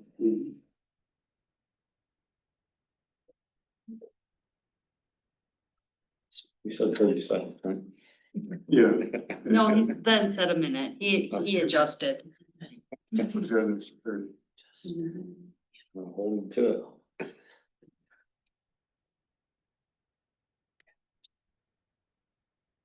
We have computer labs at the elementary and middle school Yeah, too, and right? it's elementary school, some of that. Student keyboard. That's the keyboard. With the ones in the building. But and they use those things. Has to be. They use them. Hopefully next week. Keyboards. They use that. So the test next week. Yeah, and yeah, we'll see how it goes. The grandbaby was due yesterday, so it hasn't come out, so. Yeah. Yeah. Because Well, almost don't allow. they will. For next week. Okay. And No, then yeah, we'll go. we can be from there. flexible With that, Yeah. yeah. But we're gonna- Yeah. Yeah, that they, little things happen. I spent last night and Yeah. Monday night and Tuesday night at my mom's. She, just felt like broke her nose and I don't gashed her hand. She has 13 stitches on it. So yeah, and this wouldn't be bad, but she would imagine it's not now. So. it's just- Always a good thing. No, and she's just this tiny little, so there's very lot to absorb it, so. Yeah, like you said, life happens, I just don't know. All you can do is make a plan and then be flexible. Right, and be Yeah. flexible. I don't know what my daughter was. Yeah. And she was. Yeah, right. Right. Yeah. That's so funny. Better feed yourself too. Yeah, Yeah. yeah. I mean, that's. Yeah, I think they care. Went to visit my daughter. And there's. On there, just too much. It's like tackle. I'm like. You're fine, well, but she. Oh, yeah. He's been tackled. Thank you very much. Was she okay then? Yes, Silly. she was okay. We were all like, oh my. Just frozen with that. Like, no, what the? That's The iron hair, but she was at the dentist office Monday, she got. But yeah, but I. She got this. After the procedure, she's going to know. Yep. So looking at the numbers, looking at the numbers wise, the only one that I'd say, this is going into the staff development, recruitment, and retention, that's the 615. That still has, I'm trying to project what this is going to look like. So my hopes is it doesn't, I feel fairly confident it won't go higher than that. I don't know how much lower than that I can go with it. So that number will be the one that would offset this, but I'm thinking of these being high projections. But on that same notion too, I can say as we're looking through the curriculum side, I want to make sure that that number is not too low when I put the 60,000 in there. But I think, looking at this right now, this would be, you see each year, that fund balance gets us to a fund balance at 12% right away.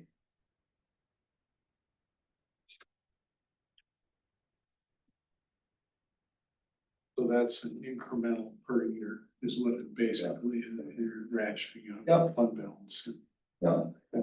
Then I do want to explain iReady and CKLA. Those are 1 year, 3 year, 5 year contracts, but if you do the math there, we're paying for them over 3 years. So we're looking at 5 or 6 year contracts over the course of 3 years, so that, and the logic behind that is in 3 years, if we go back to referendum and it fails, I don't want this curriculum to be at jeopardy. And so it's as long as let's get it paid off in 3 years, rather than pushing it for the 5 or 6. So that listing there is the cost, like if you renewed it for a year, If we did 1 year, it's 40,000. Yeah, if we did 3 years, it's 114, and if we do the 5 years, it's 184,500. I divided 184,500 amongst three to get what do we need each year, so then pay them, what's that? can we pay them over 3 years for that?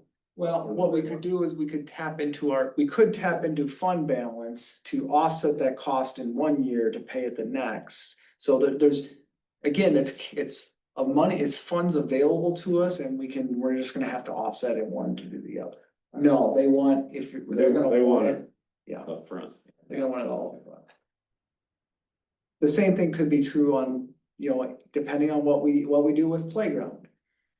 There's grants that are out there. There is some fundraising and the preliminary work we started over 2 years, I think it's 2 years ago now, we started this work on the playground. We were gonna do a 3-year cycle to update the playground. Well, it was going to be after we passed a referendum. Well, that didn't happen, so now here's where we're at. Well, we still could do a 3-year cycle. And when we were doing that, we weren't doing it at 165. I just did the total price divided by 3. And put it in there, but we might say, hey, year one, we're only gonna put 50 grand towards it because we need to purchase this curriculum in math and ELA first. And then the further years we'll purchase more. We also, this doesn't have grant funds for it, so we can write grants and get money offset too. So it's just a matter of what are we doing with that playground at the elementary school? And do we include any sort of enhancements at the middle school? Your curriculum updates, you had mentioned earlier about a bucketed number of about 100 grand a year. Here you're only at 60. 100 would be our, that's what we've had in the past. I don't know that we need that much. So you're I'm kind You're of, okay with the 60? You don't wanna go too low. I think where I look at this is to say is, well, we gotta start looking at what do we want this referendum amount to be? Right. And is it one of those that we say, well, no, I'd rather it be 100 and it's gonna be a 2.4. Yeah, it's good. In the past, the 100 covered all curriculum updates. Right. didn't it? And now we've got two Just 2. much larger numbers to go with that 100, so. The total curriculum number is a lot more than 100 already. Right, because what you Yeah. added is iReady and. I would say going back, yes. But those you're also paying more per year because you're paying off in 3 years what you have a 5-year contract Right. for. So if you didn't do that. But I'm saying we're budgeting more than $60,000 for curriculum. Right. Right. Right, these are just the numbers that you're factoring in toward referendum, correct? Yes. So the already budgeted number exists Outside of that. elsewhere outside. So this is in addition to what else already exists, or this is the full curriculum? This would be what would be in the curriculum. Yes, this is the number. But I thought we had no, But budget wise, there is money in the budget currently Right. for so it's curriculum. not It's half. not, Right, this would this be is not the additional full to curriculum get number. us up to the 100 is where that would get. us. Okay, because we have cut it back so We cut much. it back. Okay, so this is in addition to what's already budgeted. This is getting us back to our operational levels. Okay. A lot of these numbers have incremental increases over that 3 years. Is that a Based on just inflation? percentage, yeah, inflationary percentages, and knowing too, what I don't wanna have happen is we didn't plan for it and we know there's going to be some level of inflationary increases. Let's budget for it so that we can say we've done our due diligence with this number to the community. The classroom supplies, you mentioned that would be closer to what it was 2 years ago, which was reduced from what it had been prior. Is that gonna be enough? I believe it is, yes. I mean, I always hear about teachers buying things out of their own budgets. I don't know how that plays into what budget they do have to work with versus they just want something that isn't gonna be covered because of the thing that it is versus not having enough budgeted to purchase the thing. In how we've shifted things, whereas district level budget versus building or department level budget, I believe we're going to be just fine with this dollar amount. And what they would be buying on their own would be things that we wouldn't have approved for them to purchase. So I believe we provide what we need to provide, and I would throw out there for staff, if there was something, please let me know that now, because we're building this and I'm under the belief you guys have what you need for the resources. The short-term interest that you plan in here, is that for short-term borrowing? There's a couple of periods of time in the year that we will need to plan on taking out a level of loan. And so I think in that first year, when we're still at 12%, I'm concerned there's going to be 3 times that we may have to borrow. Once that year 2, I put it in there because I do want to plan for it, but it's with the practices we're currently using, year 2s may not need to be in there, but I'd rather plan for it than not.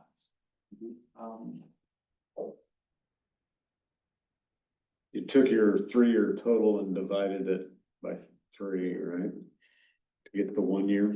If Excel did it correctly, yes. But in actuality, your year 1 number will be less than your year 2 number, less than your 3 number. That is accurate, yes. So if we wanted to say, hey, here's how much we needed in year 1, how much we needed in year 2, and needed in year 3, we could do that. Because there's the inflationary increases. But then if you didn't do that and you got this each year, you're building your fund balance faster. Is that true or not? In the year 1 and 2, If we were to go with, the straight up divided by 3. If you didn't need as much in year 1, but you were gonna get the same amount in each of the years, you would be getting a little more than you needed that year and a little less than you needed in year 3. Maybe I'm complicating it too much. Does that make sense? Anybody else? I get what I you're think saying. we either need to list it by what you actually have listed here for year 1, 2, or 3. Or use that fund balance number, kind of like what you were talking about. Where if we divide the total by this, then our fund balance is actually higher in year 1 and would go down year 2 and year 3 to balance out that number. So each year, this is what we would want. Yeah, you gotta be careful though, because technically your fund balance is not gonna do that, especially if you have the 2 curriculum Right. purchases up front. Right, that's true, yeah. I feel like that gets so complicated. We should Yeah, keep it very simple. we might be better to say our curriculum purchases are gonna be up front more and less later to balance the 3 numbers out. Right. Because that's probably the reality, that's more of a reality. Yeah, because that's actually what's gonna happen. That's more like, that is what would happen. and again, and we've been talking a little bit more about this idea of fund balance, that it's a difficult thing for people to understand, and I think maybe it's best if, again, if you're thinking about communication, to just focus on, we're gonna do some upfront purchasing of curriculum, which means our expenses will be a little higher in the first year than the last, and I mean, the fund balance has to be managed, but I don't know that that's something that the community is gonna get. Right, and Just generally. I agree. Yeah, yeah. that makes sense. Ryan, you had mentioned that the maintenance budget was reduced by 95,000 and that you didn't build it back into this. That's not it, this is, yeah, We need to? I would say, I believe we do, just because we can predict it's going to be there. I would also like to say is that is going to help make sure we don't have to routinely go into fund balance when a chiller goes out, or we've got a roof that's leaking, we can fix it internally. to prevent a major expense, an air conditioning unit, something goes there. Oftentimes like school safety, if we wanted to install a camera, that might come out of maintenance related, or that could come out of a capital level, or, so it's one of those to try to protect that, knowing that's where I currently reduced. I think we should build that back in to our budget. Mhm. So that would be in addition to, That would be in addition, because that was done today and this was done oh, sure, yeah. a week ago. Those deadlines are so tricky. October 15th. They are tricky. The difference being is, and this is just for, even though this is for operational referendum, so we have until January to finalize this. Yeah, this October 15th is when the state finalizes everything. It does make it a challenge. I mean, January is when we legally do pass the wording that's gonna be in Yes. the April election, or that's the last time you can do it. Can we do it before that? We could do it sooner. Because I mean, I feel like the more time we have that we know the number and can talk to people about it would be helpful. I mean, I don't see a reason to wait till January, I guess, if we feel confident in the number. Resolution. I mean, if that's the thing that is preventing further I'm not saying preventing. If communication will be easier once that's solidified to talk about and like get people on board as to why I and think the numbers and Once it's, we solidify the number, yeah. we don't even need the resolution to be passed in order to start talking about this is our number. I think as soon as we feel confident that that's the number that's gonna get us there, we start talking about it. Great. Yeah, I mean, I just, like we said earlier, like, it Sooner the felt better. so rushed, even though it wasn't, but it felt that It way. just takes a long time for the communication to be in the community to To feel build it. people, yeah, to build it. Like we might feel like it's been, because it's been on our minds at this point for a super long time, but that is not the case. I don't mind Everybody else. talking about the number, but I think the last two, we spent a lot of times just talking about the number, and to me, talking about where it's going Oh, yeah. is the key to this, not Agreed. the overall Yeah. number so much. Right, So, agreed. Right, and also, I think the communication about what we're doing at the school, the videos of kids doing, I mean, all of that stuff needs to be out there as well. Not just talking about the numbers, because I think that's part of what People the get bored. community missed last time is that there's nothing about what are we getting for this money. Yep. And so this kind of information, the information about what our students are doing is this is what you're. Or the struggles that we're having given two failed referendums. Yes. Like this is what it means to us now. Show them what So- they're investing in. This information would be public then, what you shared with us here? Yeah, I will update this list so that it has numbers there, so. And then the other thing too, is it something as well then is. Cause people react, say, oh, okay, I see all this and I see the numbers and everything like that, but would it also be? Part of the conversation to say, right, you know, we all know it's our third time up, but to say then, if it doesn't pass, we will see cuts in these programs. You know, cause sometimes if it's identified and said, you know, we're gonna lose, cause last time we said, okay, we're gonna cut 13 positions. But it was never very, like, it didn't pass, and we heard there was a reduction in staff, but we never really heard about what the impact was on that until, like, now we're hearing you talk about with the administration.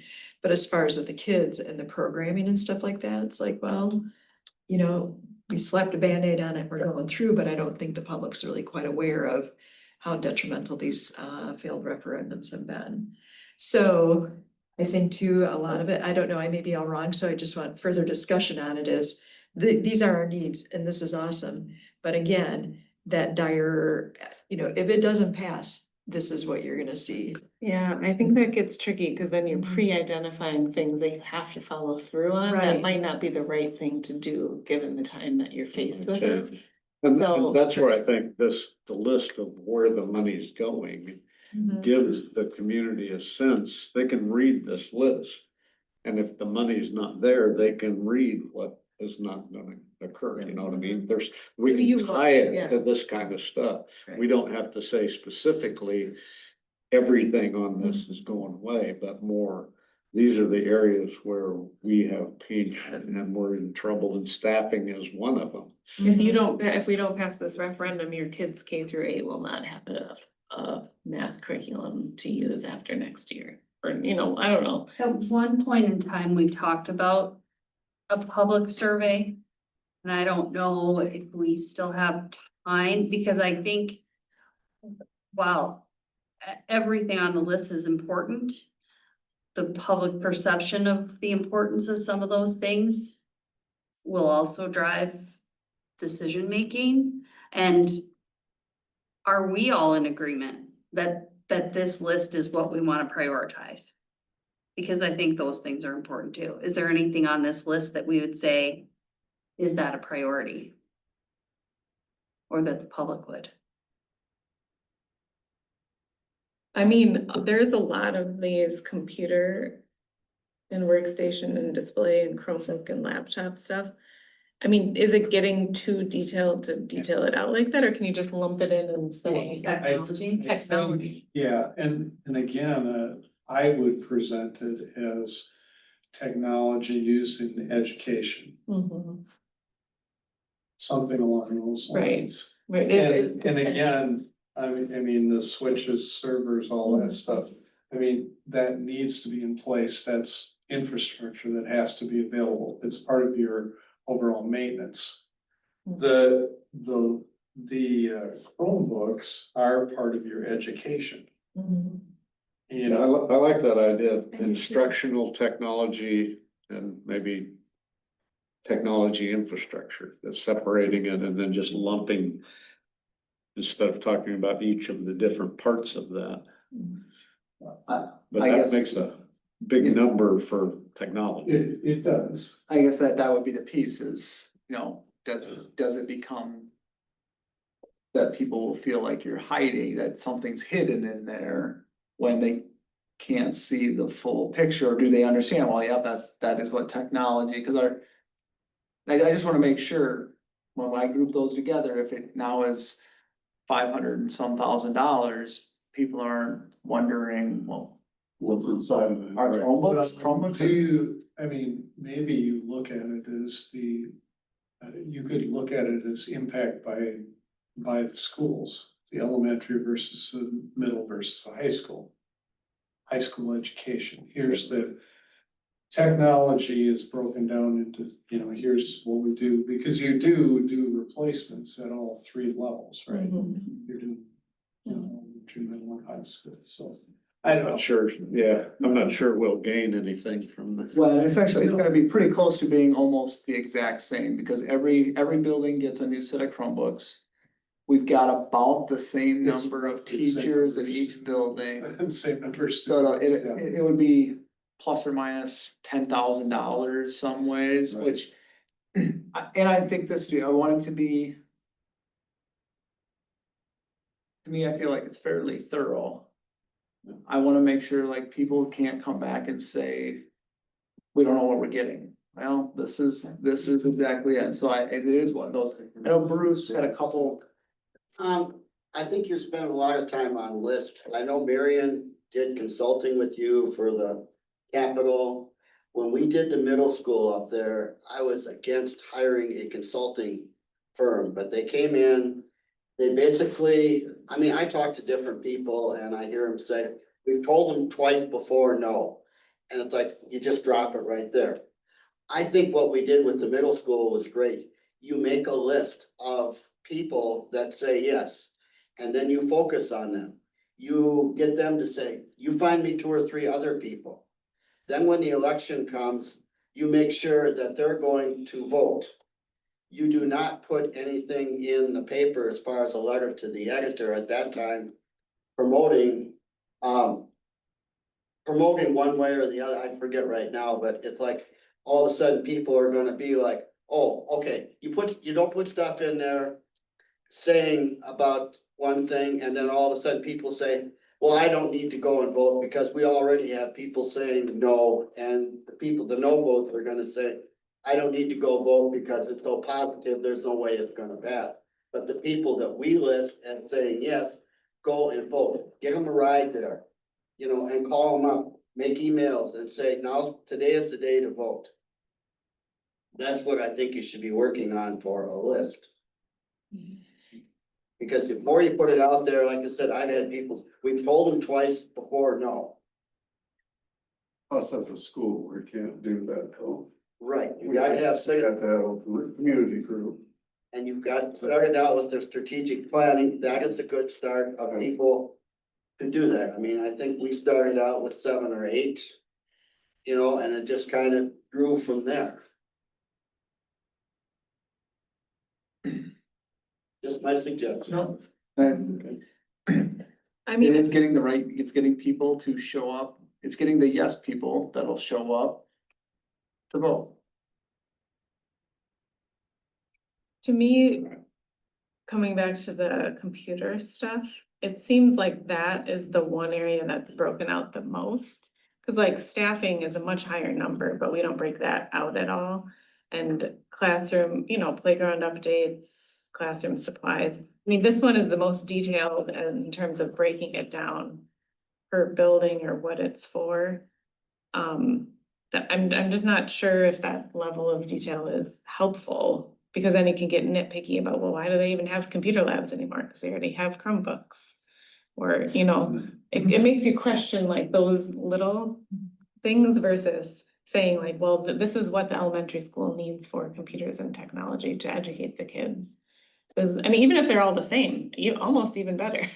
Or you could understand why it's higher maybe at the high school because there's the STEM and the digital media and computer science and those things, but Well, and we can start that way with it together. I mean, I feel like if anyone has questions about why you're spending 360,000 more on staffing, we'd have a way to explain that without having to list it. If this is a public document, without having to justify who we're hiring or for what positions, but. Yeah, but I think you can explain all of them because, you know, we were having a conversation. Do they really still have computer labs in all 3 buildings? Yes. Because that's where all their testing lives, you know, so the kids need to learn how to use the devices so that they can successfully do the testing. And obviously they use them for other purposes too, but it goes back to that Q&A. Like, why do you have computer labs when you're 1-to-1? How do you answer that question? Right. Can you put this list together in a couple of 3 different ways based on this conversation? And then let us take it out to some community members and ask them about it? And I would say too, when you talk about showing a video or something, show the students engaged, you know, show the first graders, how are they using these Chromebooks? You know, people just think, why do we need all these computers? I don't know, why show them what kids are doing at the high school level, at The videos that we put together have got to showcase the technology that's being used, Right. what they're able to do with the devices they have. Yeah, an interactive display might not mean anything to anybody. So showing the classroom in action with the displays, showing the classroom in action with the computer lab, showing the class in action with their Chromebooks. Right.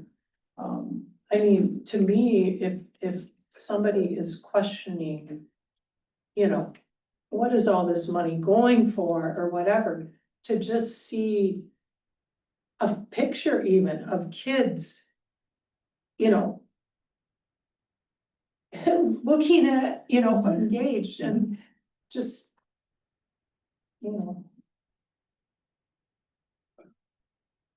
When I talked about doing this list a couple of different ways, it's like combine the technology, make it one, and just, cause I'd like to take it to some people in the community and say, which of these makes more sense to you? Right. Which one generates more questions to you?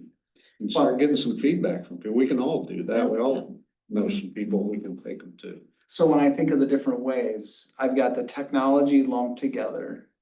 I've got the technology by building. Do you want And then this one that you curriculum? have, What's no, that? just the one that you have here, I think it was just the technology that we were talking Yeah. about, right? Yeah. We're doing it that way. I didn't know if And then you we'll wanted- ask you to We do don't it have 5 to do different a whole ways after bunch of that. No, that'll be good. I don't want you to spend hours on it because you don't have that. Yep. I think Ryan has 28 days or 28 hours each day, don't you? It's 48 days in a month. And 20 hours a day, right? You only need 4 hours sleep. Oof. What Sounds is, like a lot. brutal. Fair to then also to put the numbers balanced, year one, year two, year three, so that they're balanced, but make the iReady and CKLA higher. That makes, yeah, I think that makes sense. I mean, I personally could go either way. I totally understand going higher and there's some validity in that because you can understand that prices go up over time. And honestly, if we have the same population and the same needs and when we go back, it will be at a higher amount because then you'll have to go up from there. So I think it's a justification and people will understand that. So as long as there's just a little clarifier. I saw a presentation of a district that went to referendum at the WASB thing. They presented and the guy said, look, I can either go for 3 years and then we can go for another 3 years, or you can do a recurring, and they ended up passing a recurring partly based on how he presented it, because if we do recurring, I know I have this much money to work with, it's gonna go less far every year. And in 10 years, if you had to pass, or 9 years, if you had to pass 3 referendums, I'm gonna be in, or you do a recurring one now and look at what we're spending in 9 years. I'm gonna be saving you taxpayers money by doing a recurring one.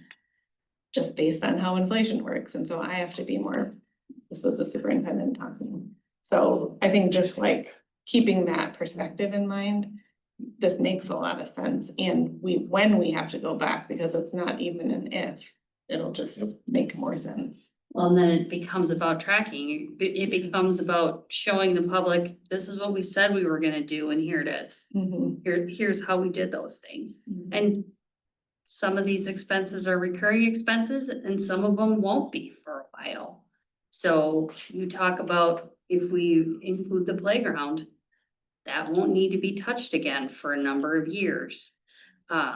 So some of these expenses actually go away if this passes and we move on to another cycle. Well, and if we go in 3 more years, but our CCAL and iReady go out 5 years, so 2 of those are covered within the next 3-year cycle, that frees up money to do something else with, so we're buying ourselves a little time.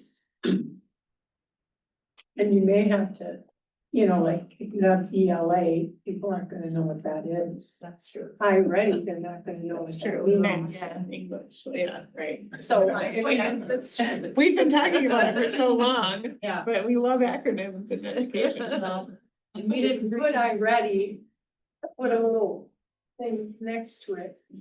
Math curriculum. Yeah. Okay. Here, Yeah. here, Yeah.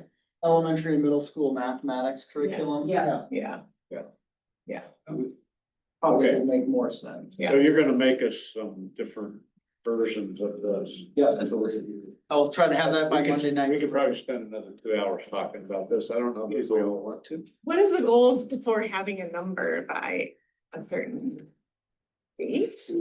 Well, January was. Well, we January. said it in January. Well, I know we just said it in January, but ideally, I feel like if we can do it earlier, that would be great. That- Ryan, you're doing a great job with this, so Yeah. this looks very good, so I think we're close. Sooner the better.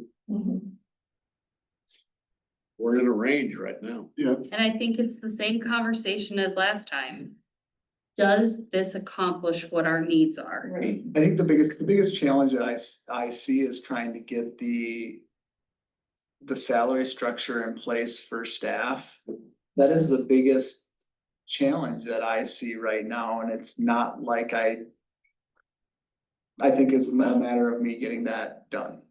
Where does this, what you have in here currently, allow us to be in the CISA or Southwest Wisconsin or? But I think a lot depends on, what are we doing, what are we looking at for retirement side of things? I think that would be the next component, retirement. I would like to see us in that top quartile of salary. So when we're thinking about how are we competing with our neighboring schools, I think we should be compensating them within, I'd say, in the top 8. We're one of the larger districts. We've got Dane County knocking on our door. So when we talk about total package of what we offer with competitiveness, I think we need to be in the top 8. Does this give us there? the challenge I have with answering that question right now is I don't know what retirement, how that is going to come into play yet. And Will we so, know that before? well, that's what we've been working on. It is just I need the distractions and the staffing to stay away so I can designate my time to this project. And recently, I've had to cancel those meetings because there's only so many hours in the day. And I refuse to give up sleep. Mhm. That's good, that's healthy. Good. At least some, Mhm. so. So that may be what. I will tell you this, it So would be nice before, in December, that we have a hard number here. I think that would be the piece that, and I say that from the lens of, it's almost November. And so it's like, I'm just know things are gonna come up. Well, and two, with the salary stuff, don't let that like be a hard sell. That can be a goal that we wanna be in the top 25% of the CISA 3 area for salaries. But as we all know, things happen, things are fluid. It's gonna be a goal. We wanna get there. And let that salary schedule, that salary study team work organically and have those. You know, they're gonna come up with those goals, and just like in negotiations in years past, we want this. Well, the reality is this, they've been going through that all that time and stuff like that, so. You're building it in, it's good faith and stuff like that, and hopefully the two will mesh and come together well.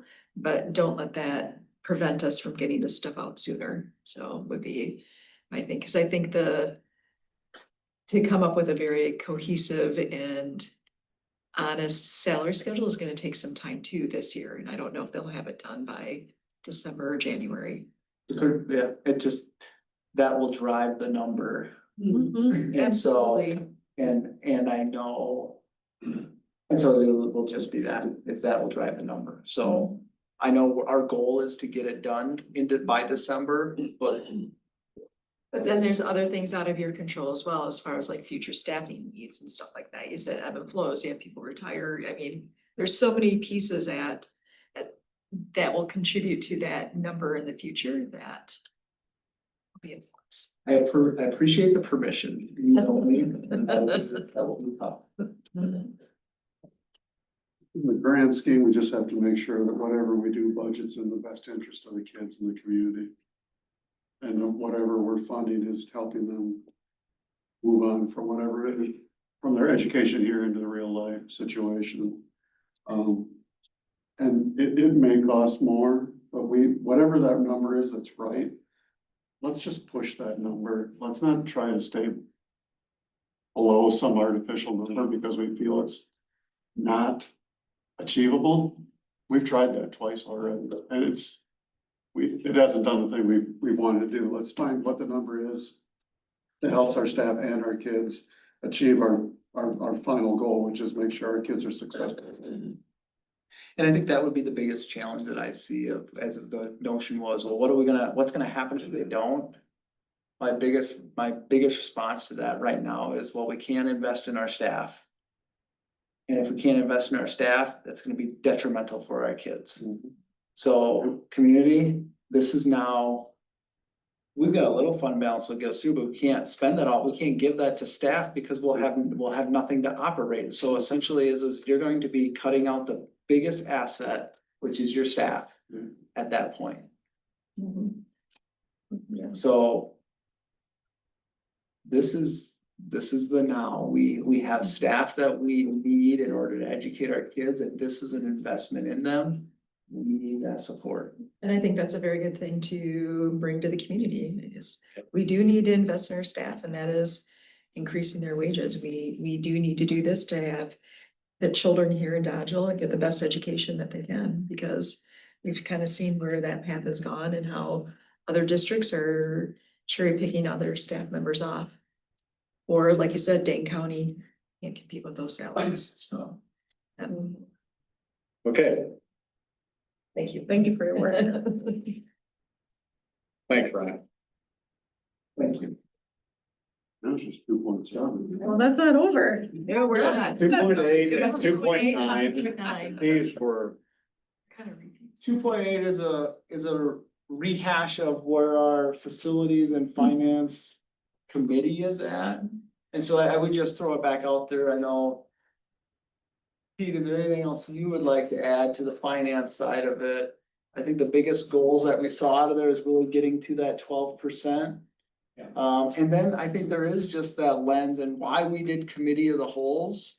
That what I like the best part of this, and we can do it now, anytime we make a decision, we have to think through the lens, what's the fiscal impact of that? And we have to make that connection in this committee. If curriculum is making is stating, hey, we want this position, that's gonna cost. So what is it, how we've gotta have that connection, and so it is having those conversations. So rather than continuing that, I think I've said enough there, unless there's something else you guys wanna add.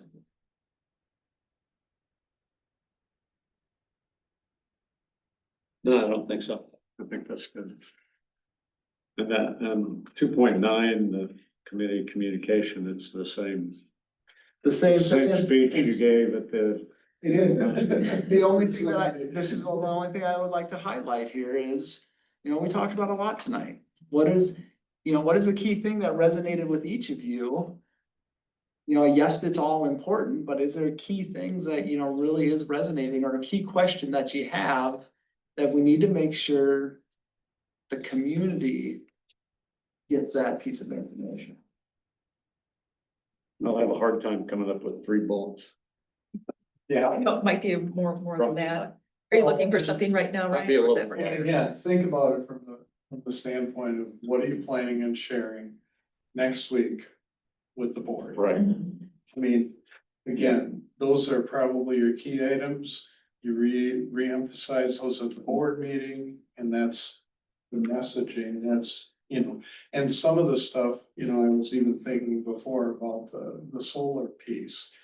It's not yet finalized, so maybe you can comment on it, but it's maybe not the biggest element until it gets wrapped.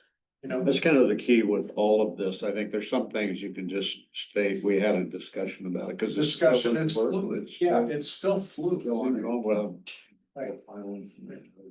Yep. Okay. Any other comments, questions? Concerns? We've already got our reminders. Motion to adjourn. So move. Second. All in favor? Thank you, everybody.